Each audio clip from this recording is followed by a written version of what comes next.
Hello,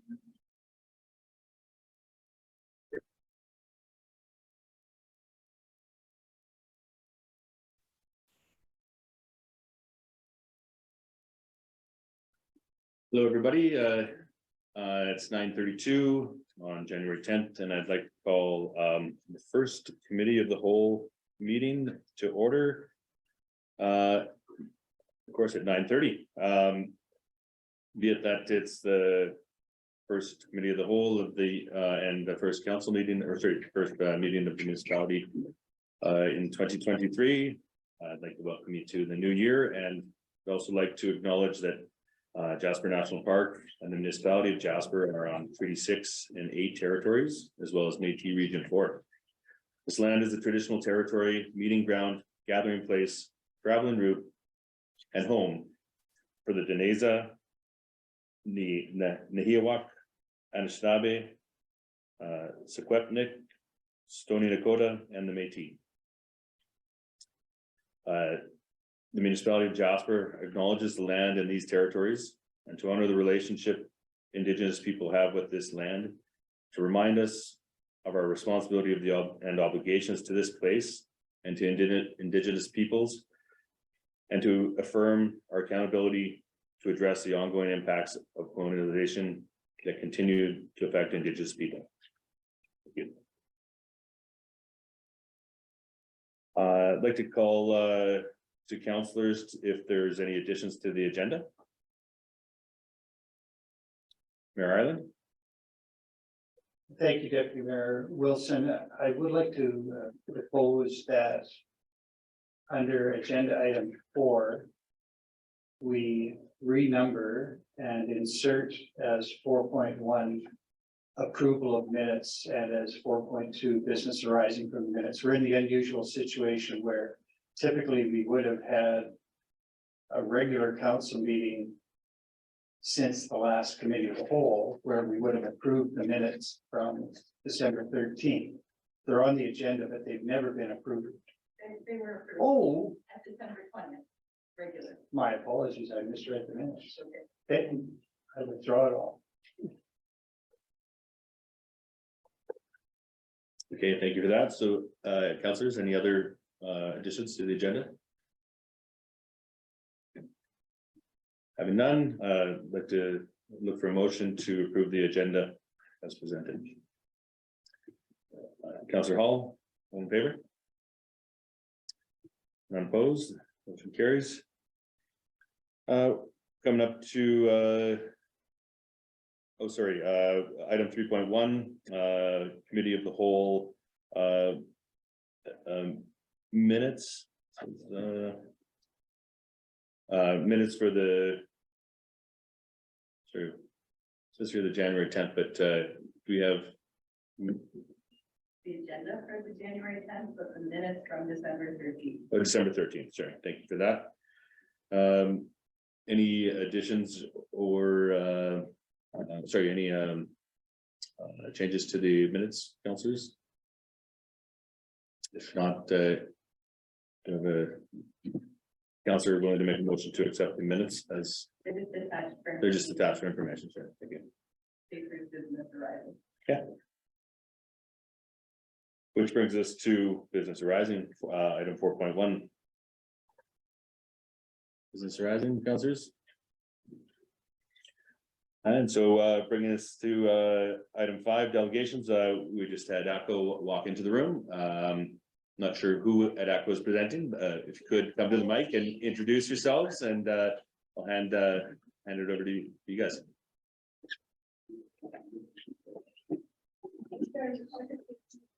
Yeah, I thought about staying.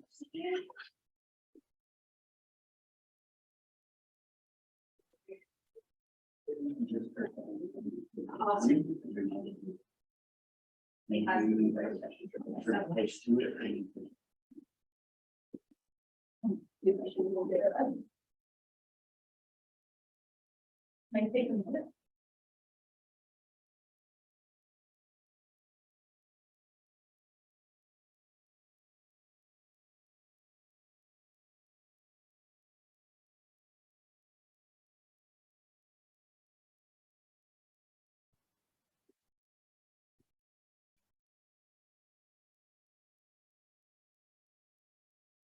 Yeah.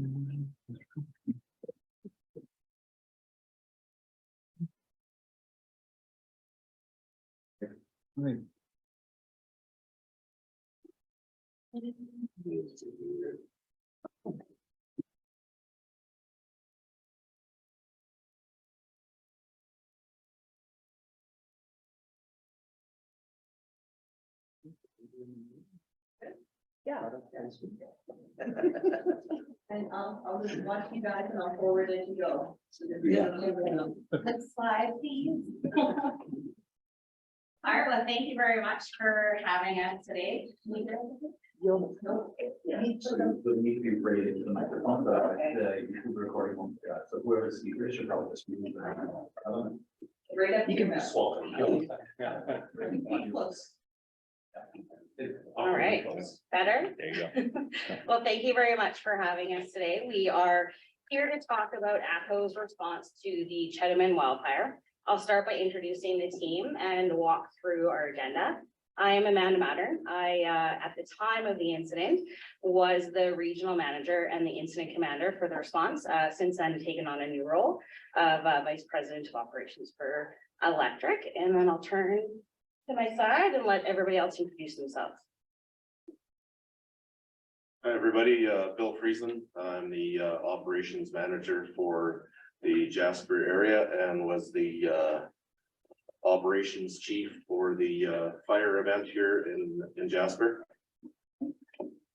Hi, everyone. I'm Alex Stuber. I was the planning section chief during the fire, and in my normal day job, I'm the supervising engineer out of Edmonton, supporting the Central West region, which includes Jasper.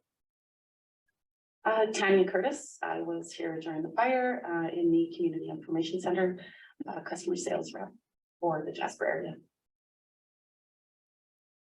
With that, we'll jump right into the agenda. So today we're going to talk about the timeline of ATCO's response, our temporary generation plant. Alice is going to walk us through a bit of that, some of our key takeaways, and then ATCO's responsibility as a whole to providing service.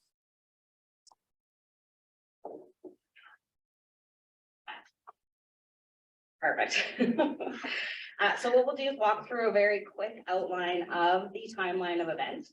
So on September 1st, the fire started, it was within 1 kilometer of 6L 530. So that's the transmission line feeding the community.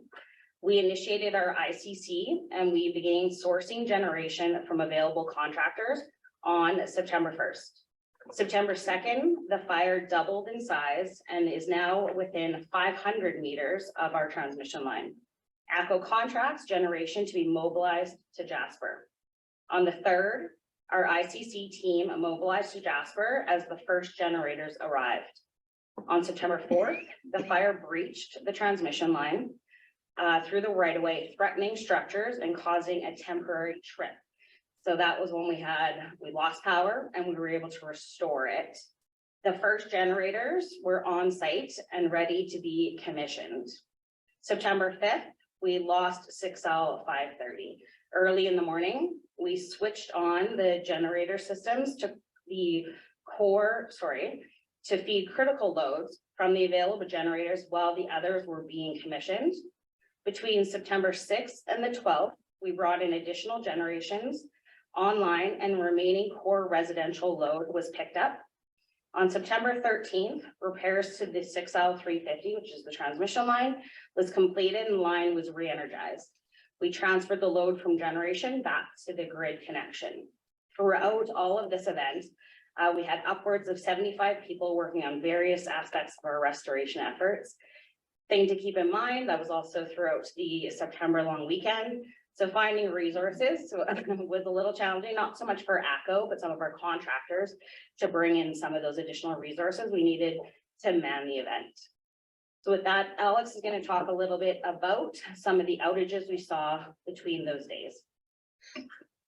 So during the 8 days we were on generation, we had 6 outages to the plant.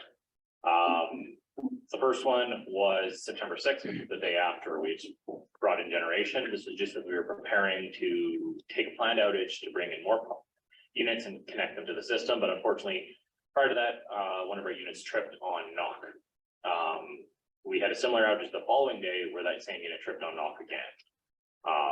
As it turned out, during the weekend with everything coming up, our fuel supplier had given us the wrong fuel chart for the natural gas we were receiving, so we had not had time to properly tune the engine to that fuel, which is why it was tripping off on knock. If you're not familiar, knock is an improper detonation of the fuel mixture. And when that happens, it could potentially damage the engine. So when the generators sense this, they will trip themselves off to protect and prevent themselves from physical damage to the unit. So that caused the first 2 outages there. We did eventually get the correct fuel information and have time to tune the generator in, which stabilized it there. September 8th, we had 2 outages that day. Both were on generator 5, and the first was related to a mechanical failure of a part. Investigation showed that it was a defect in the part received from an OEM manufacturer, so should have worked, but it just got a bad part, and that caused it to trip off. When it tripped off, we repaired it, and during the repair, there was another follow-up fault that happened later that day, just from an air bubble introduced into the coolant system during the repair that just caused it to trip off. So undesired, but was just a symptom of just fixing issues on that unit. September 9th, we had another trip on G2 due to a knock again. One of the things we had run into during this period of time was just where we were sourcing our gas. Some of the plants had gone into shutdown, so we had to change plants. And when we changed plants, we got different mixtures. And in many cases, because the fuel was coming while we were still waiting to get test results, sometimes we didn't have time, or we weren't able to fully tune the engines to that fuel mixture. It's also very difficult to tune an engine as it's running. So that was a challenge that we were facing here. So that one caused us to trip out that unit then as well. And then because we had brought in additional generation, when that unit tripped off, we were still tuning the controls. So it ended up taking out the whole plant. We had at an earlier day, we had a unit trip off, but we were able to recover with the remaining units and pick up the load. Unfortunately, in this case, because we brought in some new units, the controls were still being tuned. And then the final unplanned outage was on September 11th. In the fuel supply, we encountered a failure of our ESD system, causing it to trip, which cut off fuel to all units and tripped off the whole plant. And that was just mechanical failure in a system that hadn't been caught in any of the inspections. So those were the 6 unplanned outages. And then the last outage we had was the planned one we took just to switch over to the grid here. And I'm going to pass over to Bill, who'll talk a bit about our restoration efforts of getting us connected back to the grid. Maybe before we pass it over, we'll open it up. If you have any questions while we're walking through, because I recognize some of this is quite technical. So please feel free to jump in and ask us any questions. Thank you. What does on knock mean? If that's a possibility to explain it without going to years of school. Sure. No worries. I had to get it explained to myself. I'm an electrical guy, so engines are new to me, but when we burn fuel, there's a fuel air mixture in the engine that is combusted, and that if they do not get the right timing in that correct, you can burn and get improper detonation in the cylinder, which can either cause a double combustion, which will blow your head gaskets off, or just not work effectively. So you're not tuning to that fuel air mixture, which is causing the potential for damage. So, yeah. And then the event of changing the tanks of fuel, if there's a slightly different supply in the fuel, different combination of fuels that make up that fuel, then you have to readjust to that fuel. So we were doing that on the fly as best we could. There was a few times where, you know, if you're running the machine, of course you don't want to shut it off and cause an outage, but if the adjustment can't be made to adjust to the new fuel, and you don't want to damage the system, so that it trips, which unfortunately caused outages. I think likely what you all notice is that as every outage that happened, our team was able to, quickly start to restore that. As we, understood the system a little bit better, as we understood the switching steps. And I know that Bill and Alex are going to talk a little bit more about that, but that's the complexity that we were dealing with this type of system and putting it together in such a quick fashion. Yeah, one of the big things is when we did have outages, while we were working on switching the system, getting units up and running, oftentimes our folks on site were using this time to tune systems there, getting the fuel mixture dialed and doing a lot of that stuff that normally you do offline, taking those outages as an opportunity to improve the system, work on controls, work on things that normally you need outages to do because we had that outage. So. Any other questions before we carry on? Yeah, Councillor, no. Thank you, Deputy Mayor Wilson. Just for the clarity of individuals who are watching and who will review this later. You talk about different generators, and they were added over, increasing the capacity. Can you just review how many generators were, brought in to, supply the town with power? Yeah, we will go through that in some detail here shortly in the presentation. Alex will walk us through that. And if you have any questions unanswered, by all means, ask again. Carry on, please. Okay, thank you. So before we could get into the air to even start work, a number of things had to be done. So you can imagine after this fire goes through, we got burnt trees now littering the side of these roads. So we brought in some polar bunchers to remove these hazard trees so that we could even get into the area safely. A bridge was burned, we had to replace it. In places we had to install rig mats to cross creeks with track equipment, to cross pipelines with track equipment. And again, I think it's key to mention that, you know, the established relationships within the park of our team working with parks, people really aided us in getting that done very quickly. We were very well supported by parks and that was very fluid and making those things that got us to where we need to get to happen quickly. So again, once access was secured, and the crews could work safely, we replaced 11 poles on the line in 5 days. And some of these had to be flown in with a helicopter and set with the helicopter just because of the locations they were in. As mentioned, the line was re-energized September 13th and all the customers' power transferred back onto the line by September 14th. Temporary generation stayed in place until we were confident that the fire was no longer a threat. And then next, Alex is going to go through the temporary generation in a little more detail here. So.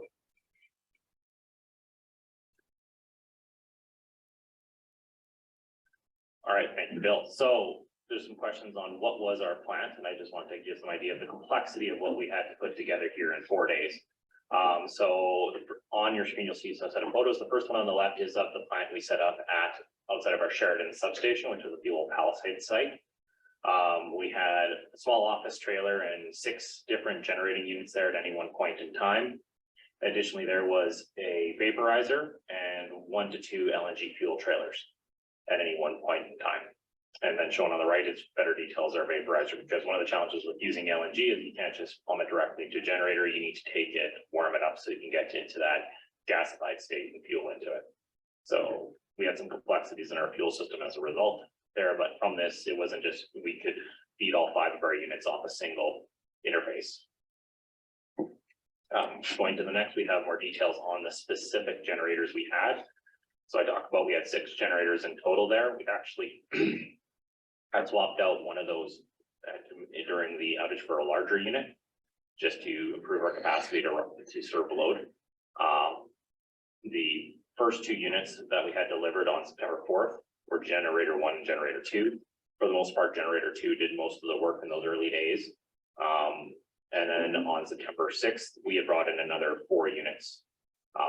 Generator 3, 4, and 5 were the big ones there. They were 3 matched units, each about a megawatt. And then as it progressed, we brought in a new unit to replace generator 1 because it was quite small. And it was a sister unit to generator 2, so they could work better together. So during this all, we were running into many complexities with this. We had 3 different vendors engaged to bring in generation. We were bringing in multiple different control systems, multiple different units with different unit pitches. So there's a lot of work to put all these units together. If you jump to the next slide, we sort of have these are just high level drawings, just sort of to show what we were looking at if you're trying to put this together on the fly. Normally we build a plant like this, or even just look at bringing in 1 generator where there's weeks of planning going into this. And while we did have high level plans going into this event of how we do it. It wasn't until we started to work with our partners to see what generation fleet was available that we could really fine tune the details as well as what load we were looking to serve. As we brought it in, we had to work with a bunch of different things to coordinate grounding details, load sequencing, balancing load between units. How we're gonna manage our reactive power in town, matching generator pitches. The fuel mixtures was a unique challenge that we were facing because we were using liquefied natural gas as well as natural gas units. And then as well, tying all this into an existing system that is designed to be connected to the grid. So changing protection, working with operations there. In particular, we saw those limits come as when we were dealing with switching, which just, we saw this every time we had an outage. There's lots of complexity in switching, and I'll let Bill talk a little bit more about that because, there's a lot on the slide. Don't worry too much about it, just to show the complexity of the steps. Yeah, and when you have an islanded system, like we used to have in the days of Palisades, of course, if you have an outage, you bring generators back on and then you have to put load on them to get them stabilized, to bring more generators on, to share that load and then bring more load on. So that takes a bit of a process. So now when we go from being fed by the line, which has the capacity to just flip the switch and turn it on, everybody's happy. Now you got to stage all this. So we had a whole bunch of planning and switching to do to prepare the town for bringing on, first of all, critical load, which we had established, and then subsequently adding load to that. So we had to reconfigure the system. And this is an example of steps taken, like when the generators crapped out on us, and of course now we got to go and reconfigure the system, do a bunch of switching to prepare to bring load back on in incremental stages, right? So that took a lot of time, and I'm proud of the team to say that, unfortunately we had numerous outages, but we did get a lot better at it, and from longer outages, we've reduced that by getting better at understanding what this new generation system was capable of picking up at one point in time. Instead of the smaller pieces, we pushed it a little bit and said, can we take on more? And we changed that system of restoring back as we work through this. And again, this is just an example of sort of working with the municipality and town and parks to say, how do we want to do this, right? Critical load first, and then we divided the rest up in chunks that could be brought back on. So that was done through communication and understanding our system and getting input from the customers. So and again, this is just a bit of a snapshot of what that looked like to show you behind the scenes what was happening to make the lights come on in sequence, right? So that probably doesn't answer all the questions on the plant, but it gives some idea of the complexity. But we'll open it up for if there's any other questions on the plant here. We'll move on.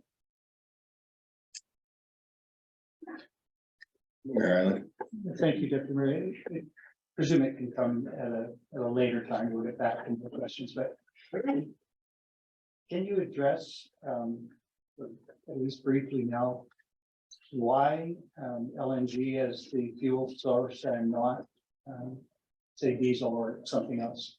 Definitely. So really in this case, that was the units that were available. When we reached out to find units and work with our vendors to see what they had available for these units, generators are always moving, they're always being rented out. And so we saw what was there, and when we said we need 5 megawatts of generation, that was what they had, because when you look for those bigger units, you're typically going into more LNG. They didn't have any available large diesel units. So, natural gas was what's available. When we looked at how to source it, LNG worked out to be the most efficient way because of the density per tank.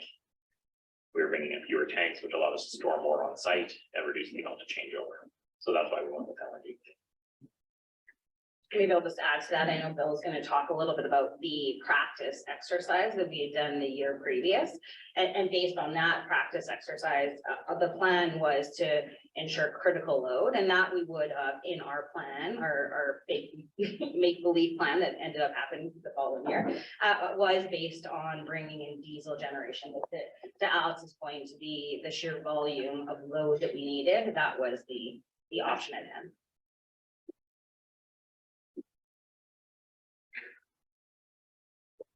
Carry on. Please. Perfect, thank you. So what we'll do is jump to some of our key takeaways. We've had, a few months to reflect on our response effort as part of our incident command process, our INT. We always do a debrief on the event and, what were some of the successes and what were some of our takeaways and what were some of our challenges. And so we're going to talk through some of what we saw as strengths throughout that event. And so Bill will walk us through some of that, and then we'll talk about some of the challenges. Thanks, Amanda. Yeah, so of course, being quick and getting here was key, and I think we did that. Getting the right team in place happened very quickly. Generation was secured and staged materials were rounded up and mobilized to site. So some of the generation was already here when the line was still on and before it failed due to the fire. Crews and materials were also staged while we were still working on providing that safe access I talked about earlier. Having the right people is always key. So we pulled in individuals that had knowledge of the line itself and working within the park. Most of these folks had also been part of previous emergencies that we faced. So they brought a wealth of knowledge and experience to support the team and the effort here. And again, within about 8 hours of the line tripping off, we had critical load being put back onto power within Jasper. Pulling in these experienced folks, especially the generation experience, we believe made a huge difference. And lucky for us, we had some right in town here.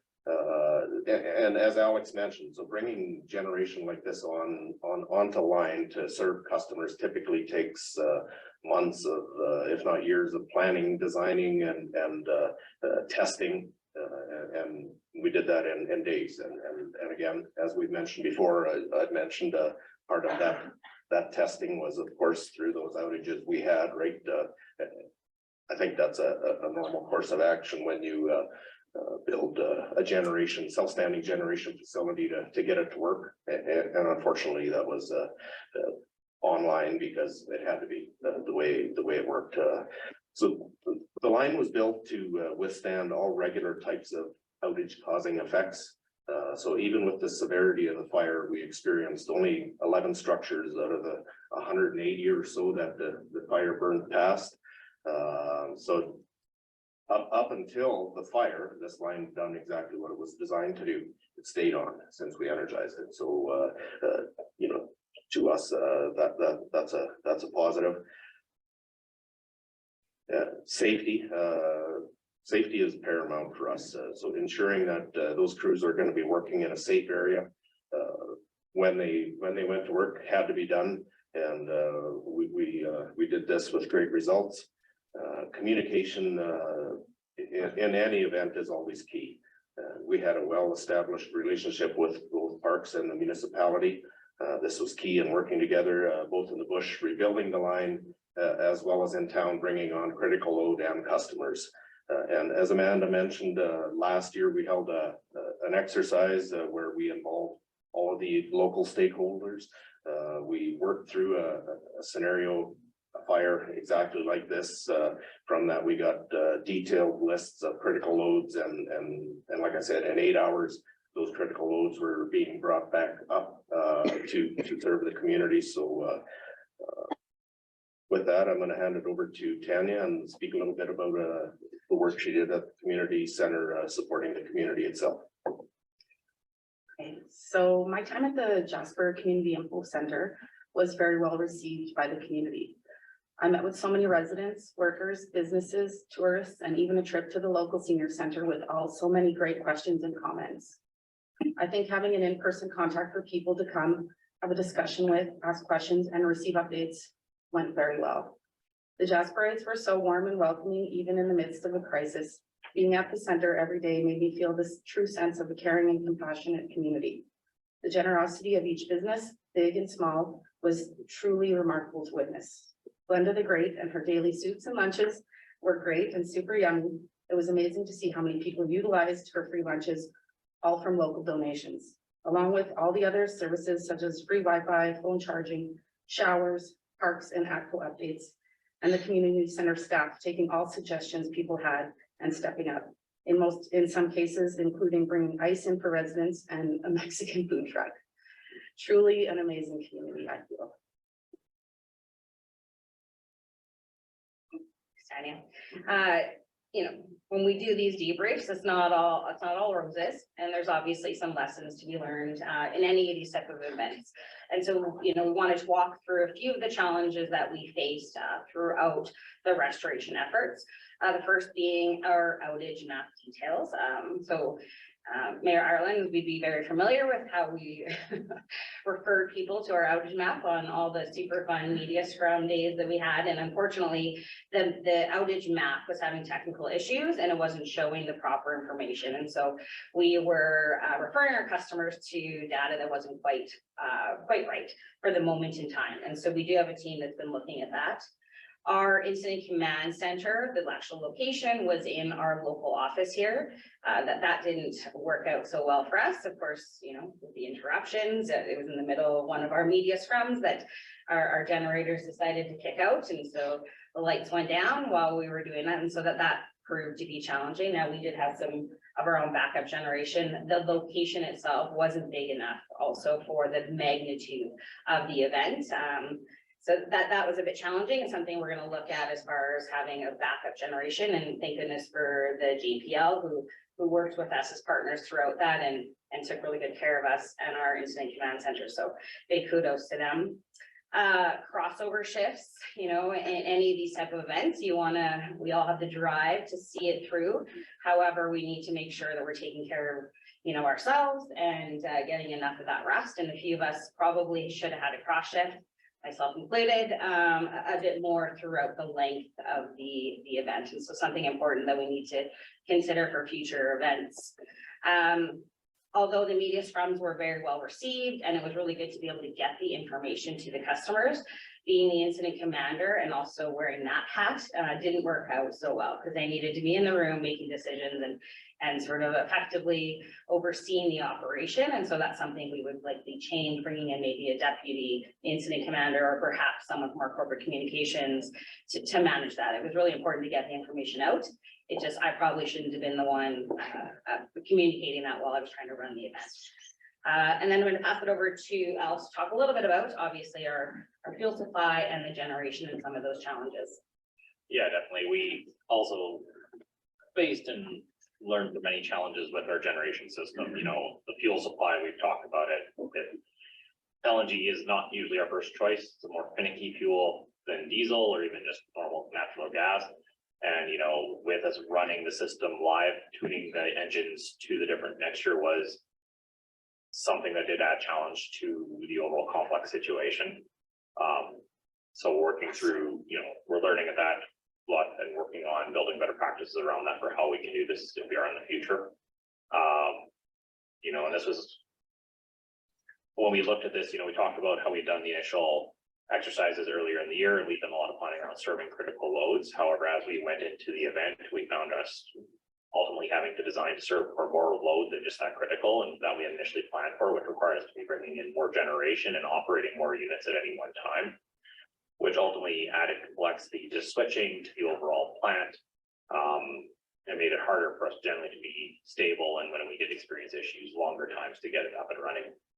You know, we also, as we looked at that had brought with us bringing in more units. We had multiple vendors with multiple control systems, multiple crews, multiple things like that. And with getting them all working together, many of them who hadn't worked together in this type of situation and emergency did take some refinement as we got going and got up to speed. So definitely some learnings there on how we can, or challenges we face there that we're learning on. Yeah. It's a big emergency plant we built here. Thanks, Alex. You know, last, I think I'd like to, and this is based on conversation that Mr. Given and I have had around ATCO's responsibility. And so first and foremost, ATCO is committed to the communities that we have the privilege to serve. We take that responsibility very seriously. And our main priority is to provide safe, reliable power to our customers. Now, recognizing that Mother Nature sometimes doesn't always align with what we strive for. And I know that the decommissioning of the Palisades plant was a hot topic, obviously, throughout the event, and that's understandable. And there has been some questions about what ATCO's responsibility is in providing service to our customers and why we haven't kept that as a backup plan. So, for today's meeting, I'm not going to spend a great amount of time on the Jasper Interconnect project. There was hearings and a project process, and ultimately the Alberta Utilities Commission made the decision that we we're going to move forward with the transmission line. However, I do want to walk through what our responsibilities are based on our terms and conditions that are approved by the Alberta Utilities Commission. So the next slide really is just that. And that is our responsibility based on the Alberta Utilities Commission, is that we cannot, always provide continuous service. There are going to be circumstances such as the Chetamon wildfire that are outside of our control. And there is those times where it's going to happen that there is interruption. And that is stated in our terms and conditions. Now, we have robust business continuity plans, like we discussed, the planning. But we do need to be cognizant and careful and weigh out costs that ultimately are passed on to our customers. And outright purchasing of, fleet of temporary generation, for example, for emergency circumstances only, doesn't make fiscal sense for all Albertans. And so I just wanted to walk through a little bit of that, and I'm sure there will be some questions, but that truly is what is outlined in our terms and conditions as our responsibility. You to add to that, Bill, Alex? Yeah, I think just to add. Thanks, Alex. I think just to add, we have numerous communities and customers that are on radio feeders similar to this, and there is no redundant generation in any of those communities. And I think, as Amanda mentioned, the AUC looks at lots of information to determine and make rulings as to what they allow and what they permit as far as design and build for serving Albertans ultimately, and we are bound by that. And those costs are considered for all customers alike. So. Thanks, Bill.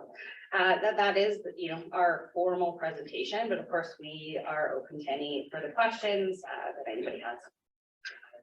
And maybe before we open it up, a quick shout out to Matthew and Christine and John, who we worked with Municipally. They were fantastic counterparts in our IMT meetings. And so we truly appreciate everything that they did to support us along with Parks throughout the event. Thanks, everyone. Really appreciate the presentation, really in depth.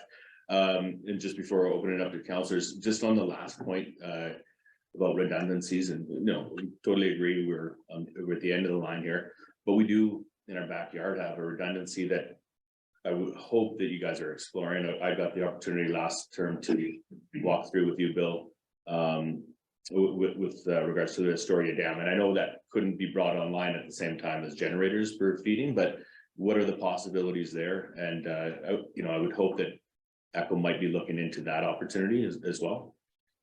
So I'll let Alex jump in to talk about why we were able to bring on Astoria, but first we are looking at that as an opportunity right now. I just had a meeting last week about what the long-term plans are for Astoria.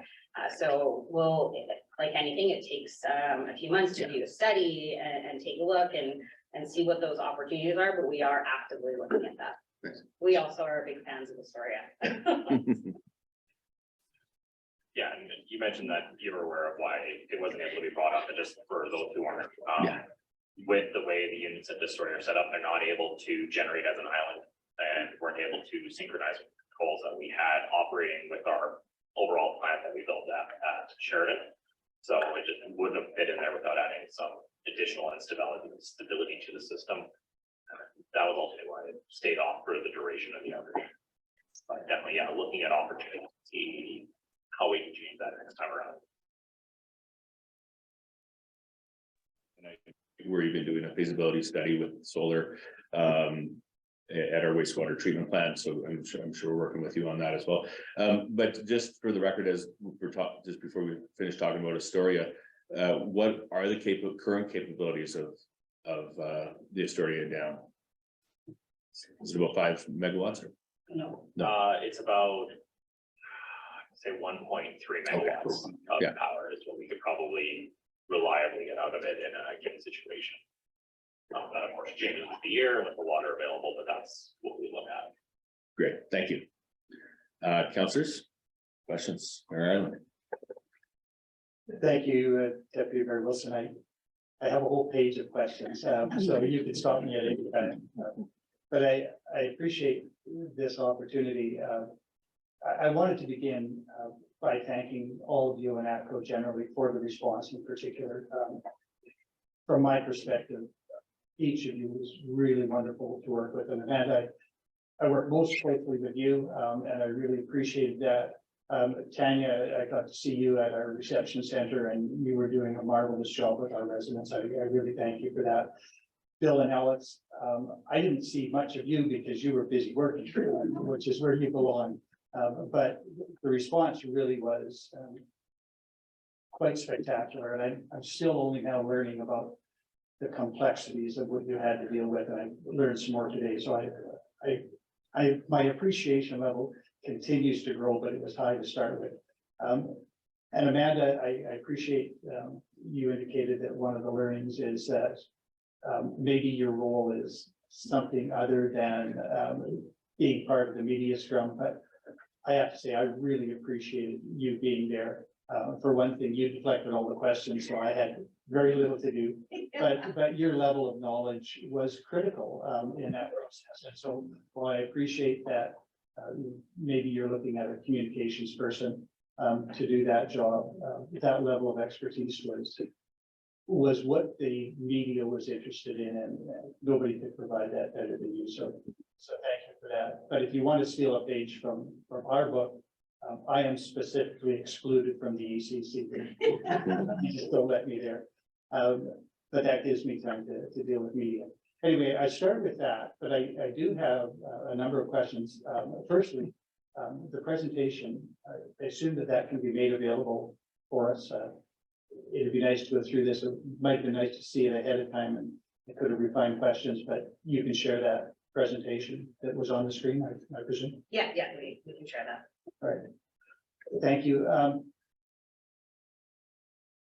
If I could go to past history first, and I appreciate you don't want to get in depth into the interconnection initiative or whatever it was called in those days.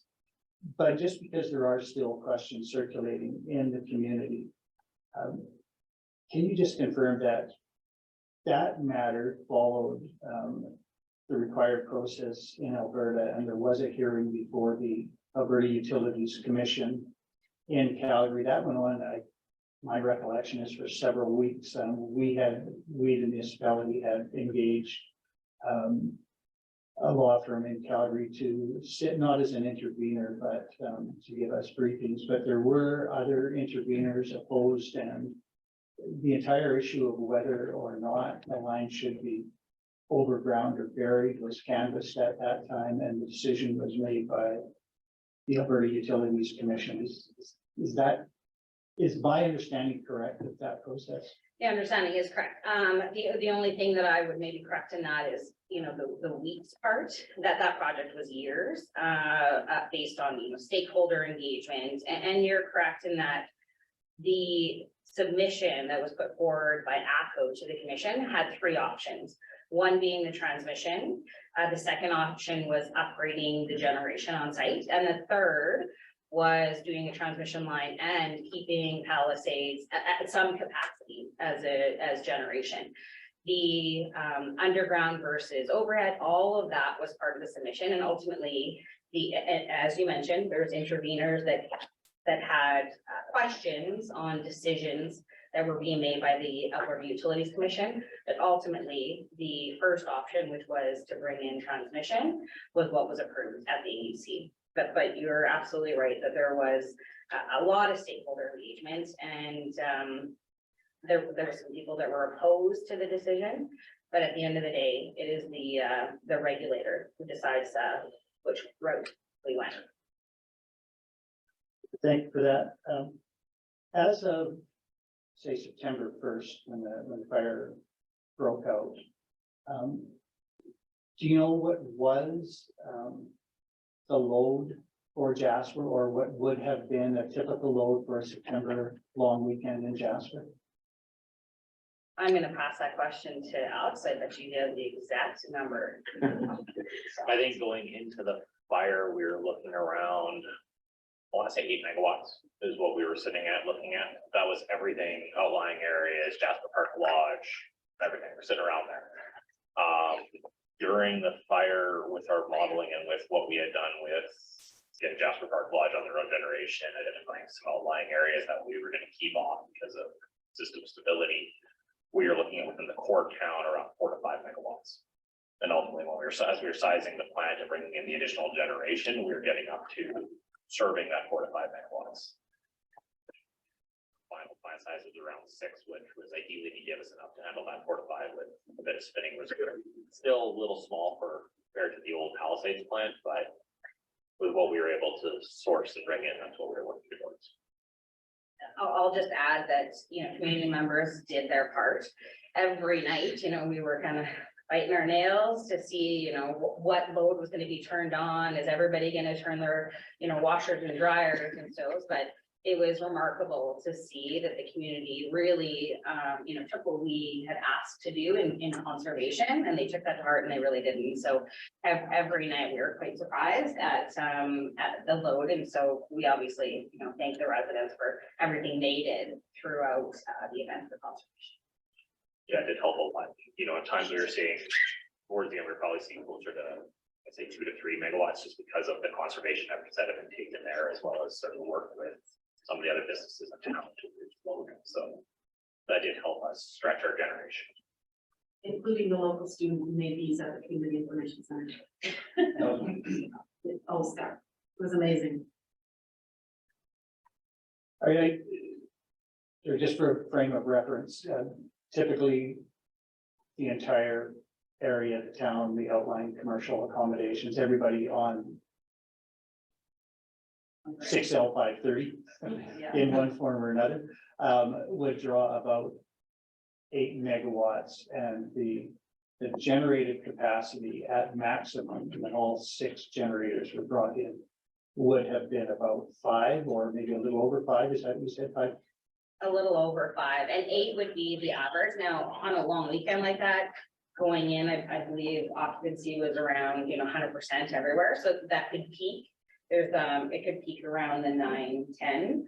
But yes, those are pretty average numbers, 8, and we had capacity for just over 5. Just over 5, but within that is that total nameplate of our capacity of our generation. You never want to run to that because you run into the challenge that if you do lose a unit, then you just don't have enough to support what's left. So you always want to keep a little bit in that tank, particularly well to deal with start adjustments. So 5 was where we were working on. Right, and so if that 5 could have been instant and continuous, it would only be enough for the town and not for the outlying. And so, Amanda, you earlier gave credit to JPL and their treatment for you, and I share that. The fact that they had their own generating capacity to relieve load on the town was critical. It meant that line didn't have to be energized. That took all of the lake heated properties out as well. Like, save those who might have had their own generators, but that was great by JPL to do that. But similar situations arose in town. There were others who went on generating that really saved capacity and allowed you to then share that limited generating capacity throughout the town. On that scale, and I'm sorry to go on depth, but citizens will want these answers, and this is being broadcast, so others will have an opportunity to listen. Do you know, or would you be able to later tell us the longest period of full outage for the area. That is the longest time that the entire system was not producing any power for the town, so that 6L 530 was down and the generators weren't providing any power. Can you tell me what the longest period of time for a full outage might have been, and what the longest period of time for an outage for any selected segment of the community might have been? So I know that you were able to re-energize bits and pieces of the community. But I'm just interested to know what was the longest period of continual outage for any particular segment of the community? Inside the town? Or? Yes, because I recognize for those, well, for those like Jasper Park Lodge on a separate line, it was until it was re-energized, so we can figure that out, but within town, I'm curious if that number is available. That is something we'll have to get back to you, and we Sure. can do that today. We'd have to just pull our data. I don't think that we have that, and the only part that might be a little tricky, and Alice can speak to that, is, you know, certain blocks came on it at different times, depending on the load requirement that we need to bring onto that generator, but we'll try to get close to that Yeah, number for we can you. give sort of, they give you a window, the shortest is within the 8 hours with a target rate critical load, and we can look at what was the last time we energized all the town and within the town. I think we can get a pretty good idea there. Need to confirm a few things with the local operators, because there was some sites that have been switched off that were on generation. I want to give you the right number. Yeah. Want to take that, look at that. Yeah, there's no particular rush. And I just had a couple of questions to conclude, and they go to the restoration work and the future. So when that line was put in, the interconnection line, we were advised that at least some of the poles were, I think the term is fire hardened. I would like an explanation of that, and now that there has been restoration of the line, has it been same for same? So are the new poles fire hardened to the same extent or a greater extent? And is there anything further that could be done? And again, I have no expertise in any of this, but it seems to me if the line was lost and the power source was lost because of current poles, presumably that was from ground fire vegetation running up and igniting the poles. Can the poles be safeguarded with a circle of gravel around them, so that vegetation doesn't run up to them, whether they're still wood or not? I'm just curious as to where that's going, and whether you've had discussions with Parks Canada about what you might be able to do in the national park setting to further protect that line so we don't see such a thing. No, I think those are fantastic questions, and I'll let Bill probably jump a little bit about the actual build of that system. I will reiterate some of the numbers that Bill mentioned. So the fire went through 188 structures and 11 needs to be replaced. So that right off the top says that the grid resiliency and the hardening that we designed that line to do worked very well. As far as, you know, future measures, and maybe the other part that I'll clarify is if it was just a ground fire that came through, we probably wouldn't be sitting here. This was a raging crown that went through a specific area, so very different than just a ground fire. So it wasn't trees that caused the issue, it was the sheer magnitude of that crown fire versus the ground fire, because the vegetation management around that line is actually really, really good. But I'll let Bill, the expert in operations, speak to that. Yeah, good question. So the line is, as Amanda said, built to a significant resilience standard, and like it warrants reminding everyone that this wasn't just a grass fire that went by and caught the poles on fire. This was, as Amanda mentioned, a raging wildfire, plus 30 high winds. You know, I'm envisioning at times in those stands of heavy timber where we did lose those structures, that whole right of way would be completely engulfed in flame. I did fly the right of way after the line trip the first time, and you know, it was evident that, you know, there was nothing left. The forest had completely turned black, and dead trees, burnt trees were all that was left where it had gone through. And from looking, you know, along the road and listening to the timeline, you know, that went through there in minutes, hours. It burned through that in an incredible fashion. And as mentioned, you know, how do you build to withstand the worst possible scenario? You can't. And we think the line did remarkably well. We lost 11 poles out of 180 plus that the fire burned through. The poles have been replaced as is. We are looking at some things like the fire mesh that was added. We thought if it is just a grass fire and it burns through slowly, that should work. But of course, the way the fire came through, you know, if they're wood, they're going to burn. In that intensity, I don't think you could change that going forward and replacing doing maintenance. Of course, as we always do, we'll take that into consideration and do we do things differently going forward when we work on the line, or even in a similar event, knowing what we know now. You know, would we take different precautions up front and working with parks, even that communication up front might take a different stance. And of course, the worst stretch or one of the worst stretches is no longer a hazard. That won't be for an extended period of time, right? However, that's still a reality here, and we have to and will continue to look at that resiliency of the line and what we do to maintain that going forward.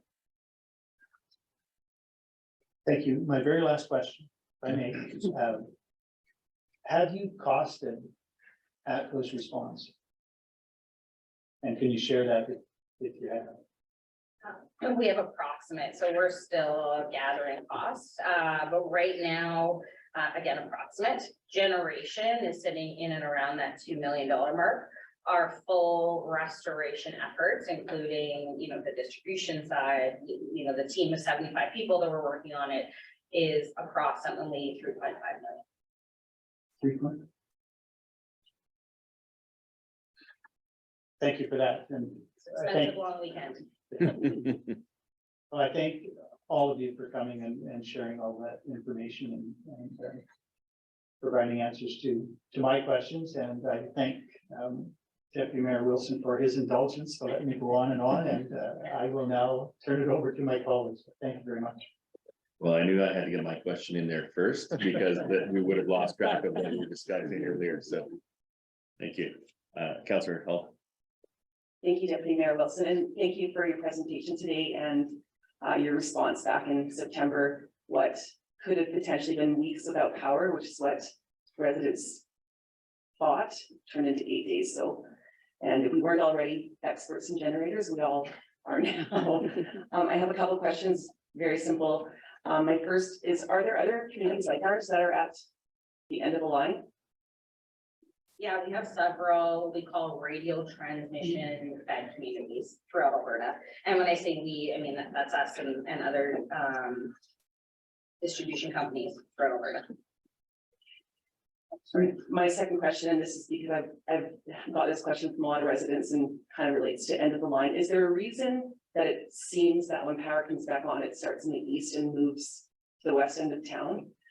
It's a question I've got a lot from people on the streets. Not that I also happen to live in the west, but is it because we're literally at the end of that line as power starts up? That's it exactly.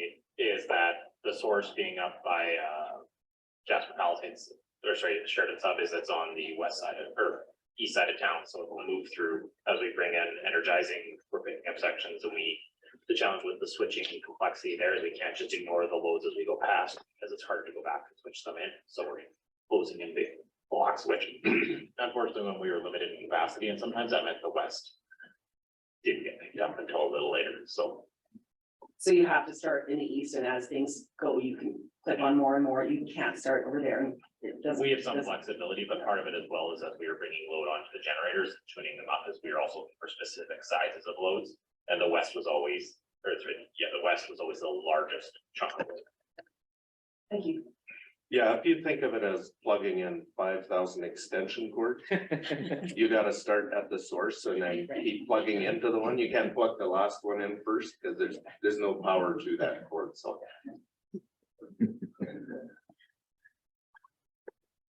You completed, Councillor? Yeah, like Councillor Demont.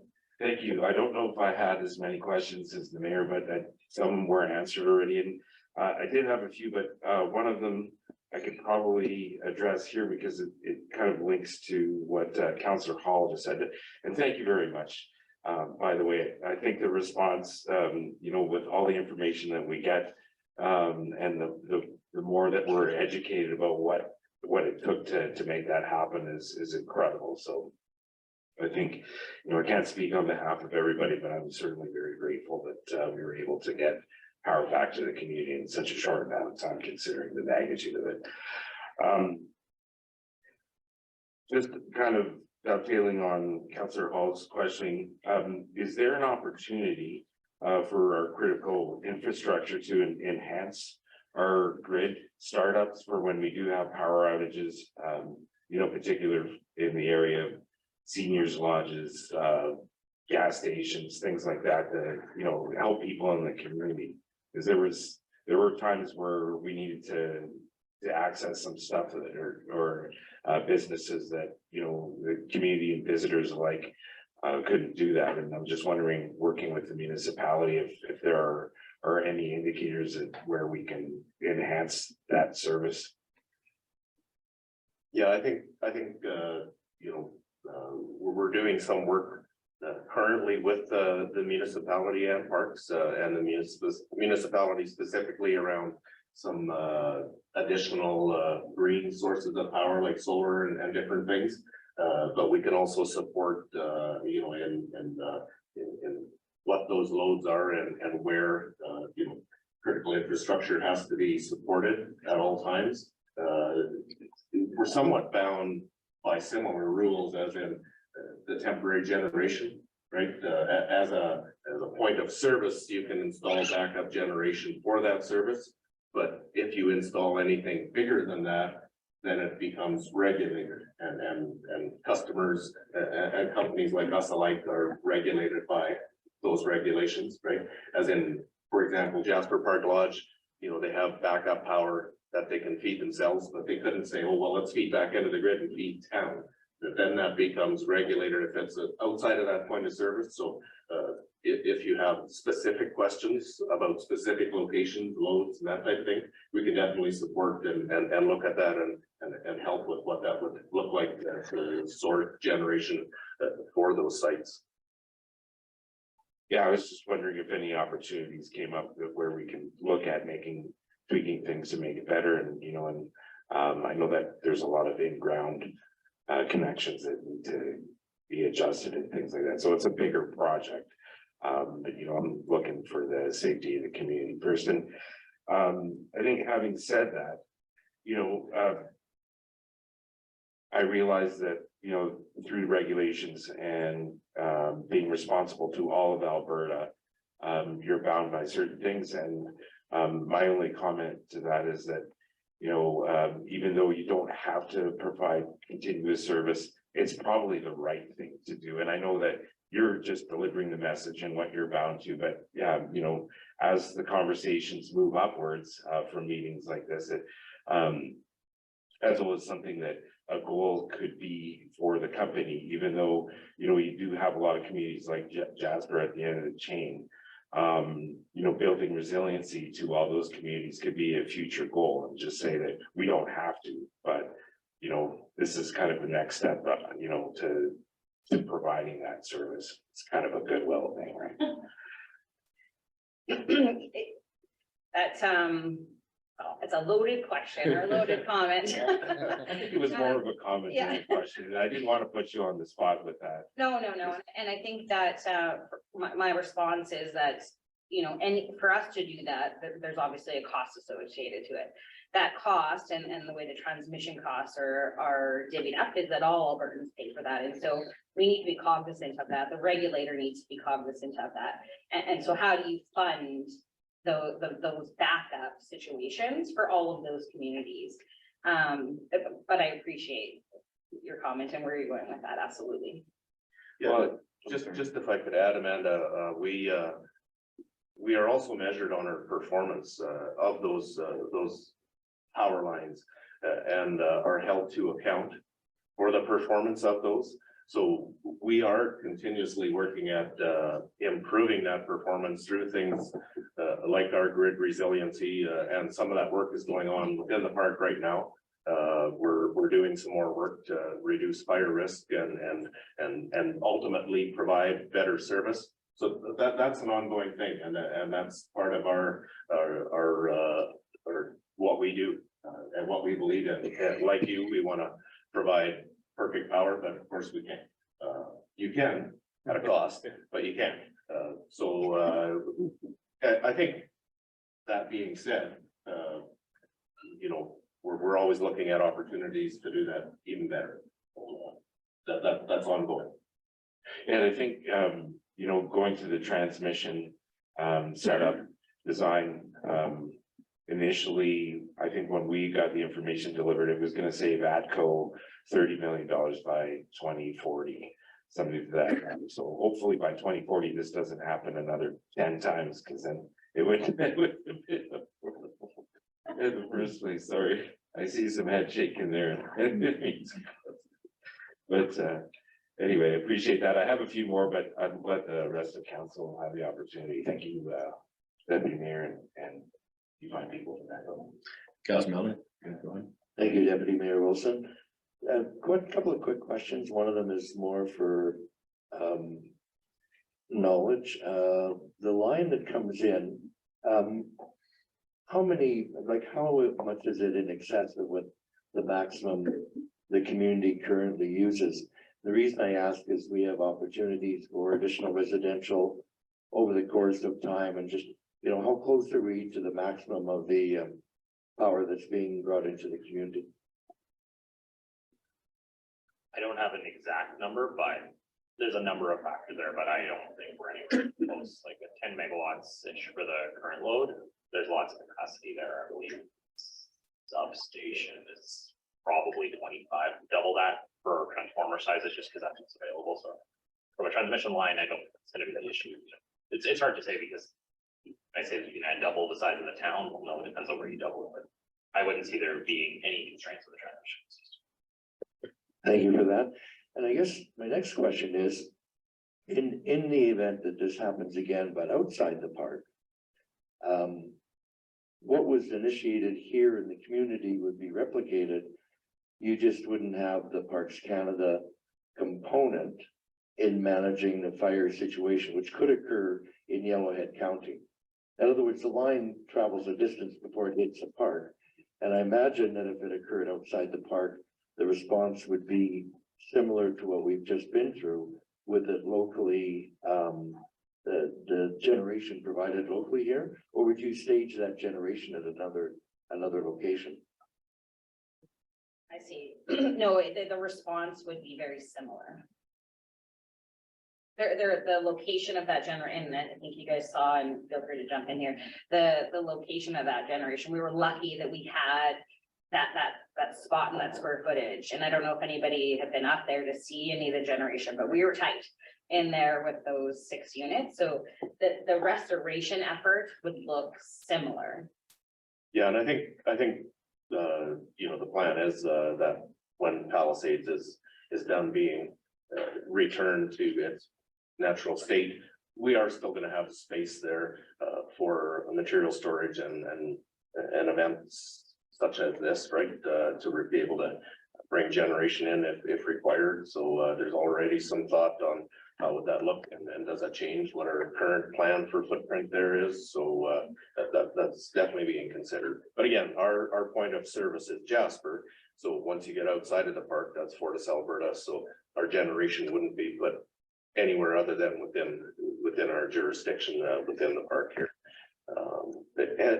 I think, maybe Alex, mentioned the numbers, but, transmission outages are typically, because of significant events. You'll know, California's had some significant events, load issues, in the southern states, where extreme heat, has pushed systems to the max, or significant events, and no different here. Was a very significant event that caused the outage, and I think it's worth mentioning that the transmission system itself is built to a standard that's significantly different than the distribution system, the wires that run through the bush that, when the wind blows, the trees fall over and take the system out. The transmission lines are designed to, not have those issues and stay on, and the right of ways are huge, and poles are taller and built to a standard that can withstand everything, but the worst, right? Sorry, I'll just add in, I apologize, I misunderstood the question that you meant outside of the actual park, and that Bill clarified that the response effort would be exactly the same in ATCO service territory. Now, that being said, we would obviously, work with our partners at Fortis. We have a very close relationship between the two utilities, but thank you for clarifying that. So just for fun, at the end, because you're here, and what was the significant event when it was -40? Because that was terrifying. Yeah, It was short-lived, but it was, a couple hours too long. correct. We had an underground cable fail between Pine Sub and the back alley on the north side or west side of Connaught. Yesterday I stopped by and they had just finally uncovered. Of course, right where the fault was, there was a 6-foot snowbank had been pushed up, and as the guys were trying to listen with train traffic and truck traffic with their device to locate the fault, they had to get the snow removed, and then we thawed the ground and then uncovered it yesterday. So it's right on the edge of where it crosses Connaught. So it was just a cable failure. So we're gonna look at, exposing that, because I think that was just dug up here in the last few years when we were, town was adding deep services for those additional lots. So is it a coincidence? Not sure, but it's getting repaired as we speak, I believe, so. Gotcha, right on, thank you. Councillor Demota, if there's one other. I appreciate having the opportunity here. As far as the large scale events in Alberta, I'm judging by this is the first time that you had to assemble things on the scale that you had to within the province, at least. Anyway, and I'm just wondering, going forward, are there plans by ATCO to have regular exercises to make things a little bit more efficient for other communities in case this does happen? Yeah, I can jump in, and Alex or Bill, feel free. So this isn't our first rodeo, unfortunately. We've been through a couple of these before. Now, I would say that the difference in this situation for us is we've brought in generation before. We had to do it up in the high level fires. The difference is the generation was brought in for the critical infrastructure, meaning our ICC and the town's ECC, but the town was evacuated. So this is the first situation that we've all worked through, where we were, bringing in generation for what I would consider to be sort of business as usual. That's a new scenario for us that we had to work through. And so, of course, we'll take some of the learnings like we talked about today and share that. And we do a practice exercise for all across Alberta. We do a large one that's held by ATCO, and then individually, like we talked about in Central West region, Bill hosted one, and maybe we should have knocked on some wood because it was exactly what happened in that scenario. But we absolutely do. We are at least once a year we do a practice. It's good. I'm sure there's always learning opportunities there, and this is probably a good one too for that. Yeah, Rod, I would say the exercise we had here with the local stakeholders, municipality and parks included, paid dividends because we knew who was gonna be the people we were gonna talk to for the things that happened. We had talked about what are those critical loads and we had that established. We had a plan for how do we switch this in, here's the list, here's where it's at, here's how we do this, right? So like you say, will that help? For sure, and it did. Perfect. That's good. Now, I don't really want to do this, because I'm not speaking on behalf of council. But, in other communities where there are like local governments involved in discussions and stuff, what would be a route for somebody, and this is a hypothetical scenario, I'm not speaking for us, but if we wanted to advocate to ATCO at higher levels for the business community, for an example, like if a local government wanted to say, hey, you know, the quarter that this outage happened in our community, your company saw a lot of big profits. Is there any way that, you know, we could work with you to help out the businesses that might have been affected during that outage to in some type of, I don't know what, but if a local government was going to work on some advocacy, what would be the paths that they can go to talk to somebody or a group of people? I'm not sure that I'm completely understanding the question. So what is I didn't the, want to corner you, that's why it's just say, like, some members of the community had approached me and said, you know, during this quarter, ATCO reported X amount of profit. We had, and that was during the time that we had a power outage here in Jasper. A lot of businesses in the community were affected. Is there any ability for local government to advocate for business in the community to get some type of relief from ATCO? so I think that anytime any community member, business member wants to look to any type of avenue like that, the Alberta Utilities Commission and the UCA are there and available, and we can provide that contact information. And that would be any time they want to challenge, that customers want to challenge anything that has to do with their service, whether that's you know, transmission or distribution. Those are avenues for the public and customers. All right, I wasn't sure if there was a part of the agency that would deal with that, but thank you very much. Mayor Island. Thank you, Deputy Mayor Wilson. Just a question that arises from Councillor Melnick. So as I understood the response, if there was a disruption in the service line east of the park, you would provide generation capacity again at the Palisade station. That would be the logical place to come in regardless of where the disruption was. Imagine a circumstance where the disruption is south of Palisades. So between the Palisades and the town. Now, if that happens, perhaps we're in a different scenario and have to evacuate anyway, but barring that, would there be utility if Palisades is sort of the default generation area? Would there be utility in going underground from there to town? So that's 7 or 8 kilometers. Because if that's the only place we can kind of plug in, and something happens between Palisades and town, seems to me hoot. So I just wonder whether there's been any consideration about just a short bit of underground service from the Palisades into town.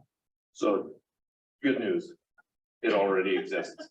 So there's an overhead line currently that crosses the highway, follows the river, and crosses and comes across along the river, which we're currently looking at replacing and putting underground as well. But there is a new feeder already that replaced the old underground feeder a new one from Palisades right out to south of town, close to where the ski hill turnoff is. There's a whole new chunk that we put in a number of years ago. So that exists, and that's why, you know, like when we had the outage here when it was cold, there's a redundant feed, and we were able to feed the other direction while we repair that piece of cable. So that's there. Good news indeed. Thank you. Okay, anything else from councillors? Well, again, really thank you guys for coming. Really appreciate the response as well as the presentation, and definitely look forward to more conversations regarding, you know, redundancies. Thanks, guys. Thank you very much for having us. Yeah, thank you very much.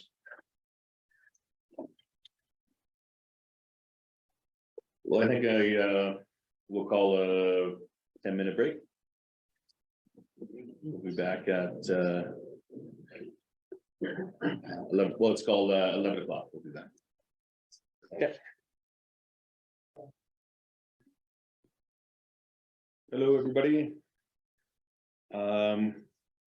Well, just before we move on to the next item on the agenda, I would just look to council for a motion to accept the ATCO presentation for information. Pick that from Councillor Waxer. All in favor? I'm a yes. And they're not opposed. Thank you. Okay, item 6, correspondence. There is none. Moving on to new business, item 7.1, Robson and Lions Park Concepts RFD. I think we're going to pass it over to Mr. Reed. Thank you very much, Deputy Mayor Wilson and all of council. As you know, initiated by CEO Given, this project has been ongoing in our community to do research and project plan development for these two parks. And we are joined today by Robert McDonald from WSP. And I think at this point, I'll just hand it right over to Robert, and he can lead you through what he's brought to present. And then, of course, there'll be an item afterwards for council discussion. Thanks for the introduction, Chris. Can everybody hear me okay? We can. Okay, thank you. And thanks to council for the opportunity to do this presentation. Just as a quick summary and background, this is a project that we started with the assistance of administration earlier this year, 2022, would have been springtime. And the goal was to develop concept plans with inputs from council as well as stakeholders and community for Robson as well as Lions Park, along with opinions of probable costing or budgets for both those. So this presentation will take us from the spot basically where it will include, and I'll skip over it fairly lightly, where we presented to council in May, and where we've gone since then. So with that, I am going to share my screen here, and I'm just going to pop this up. Does everybody see my screen to start? Yes, we do. Okay, thank you. So yeah, so this is for the Lions and Robson Park concept development. So gotta go into the program here. So the outline of this presentation is project process and timing, look at the existing conditions recap. That's basically very close to where we presented it to you, and then you have the council feedback included in what we had learned from the community, as well as from that point we did stakeholder summaries and feedback, then developed the concepts, and then went into a public survey feedback through a survey monkey that was provided on the town website, and then also what the next steps would be. So this is the graphic representation of the project process. The initial one is for the visioning and technical guideposts that we had developed through discussions with administration, as well as reviews and discussions. then the development of the concept plans, the community engagement, and then the final reporting, which is what we're doing here right now.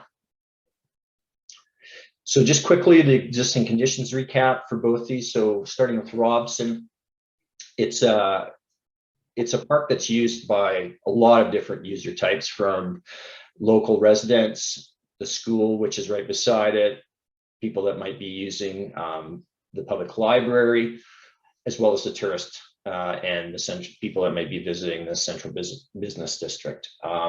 It's used for local events and informal gatherings. Example is the World Tree, group rides. There was a skating park there, as I understand it, and also, like I just mentioned, it's an amenity that's get utilized by both the school and the library. The opportunities for the Robson are it's very centrally located within the heart of Jasper. It's a relatively flat site. It's unfenced and reasonably accessible, but the constraints are it doesn't have a lot of infrastructure that feed into the park. So that's a constraint that would need upgrading. This is just the graphic sort of review of the park itself, showing some of the things that exist there currently, which include a worn path called the Desire Line from well, I would guess it would be north east corner, cutting across, going towards the library. We've got some service boxes, some monuments that are included there as well that would need to be relocated as part of the process. Shows the location and the relationship of the elementary school with the library hidden behind the text, but just above to the west of the park itself. Some of our early thoughts and discussions coming out of our work with the administration was to come up with a basic spatial relationships plan of what this park may look like. And this is, as we presented to you, it's not meant to be the concept plan itself. It's just talking about some of the potential uses. So the wish to have some type of plaza that would be inclusive and be able to handle a number of variety of uses from markets to active public outdoor events, learning, things like that. The garden area was included just as a potential tying into the library as somewhere that might be a resting area, sort of a quiet, passive area that could be educational through plantings or representational of some other types of things going on, whether it's Indigenous history or what have you. And then the open lawn area, which is just meant to be a large, flexible, unprogrammed space that allows a number of types of events that could happen in it, from shade, resting to, sort of unprogrammed play like game of frisbee or soccer, etc. The plaza would be hardscaped, meaning it would have paving, whether it's concrete or paving stone type of surfacing, have seating, some lighting to allow for year-round use and nighttime use as well. The Lions Park is quite a different park. The majority of the users are local. It's not centrally located, but more on the west side of town. Playgrounds, it has a number of playgrounds that were put in there, play features, not necessarily playgrounds, but play features throughout the park. And it has a number of low density single family homes around it, with the potential future sort of multifamily with the parks development over in towards Turret. The opportunities are all the existing playground equipment and how it might be reutilized. It does have servicing into it. It has a electrical, high service electrical going into it, and water as well. It does a rolling topography, which is quite different than Robson. The constraints would be that the topography could be a barrier to accessibility, and the playground equipment that's currently there exists. It's been put in over a number of years, so the styles vary and the safety features, et cetera, may be something that might be prohibitive to reusing in the future.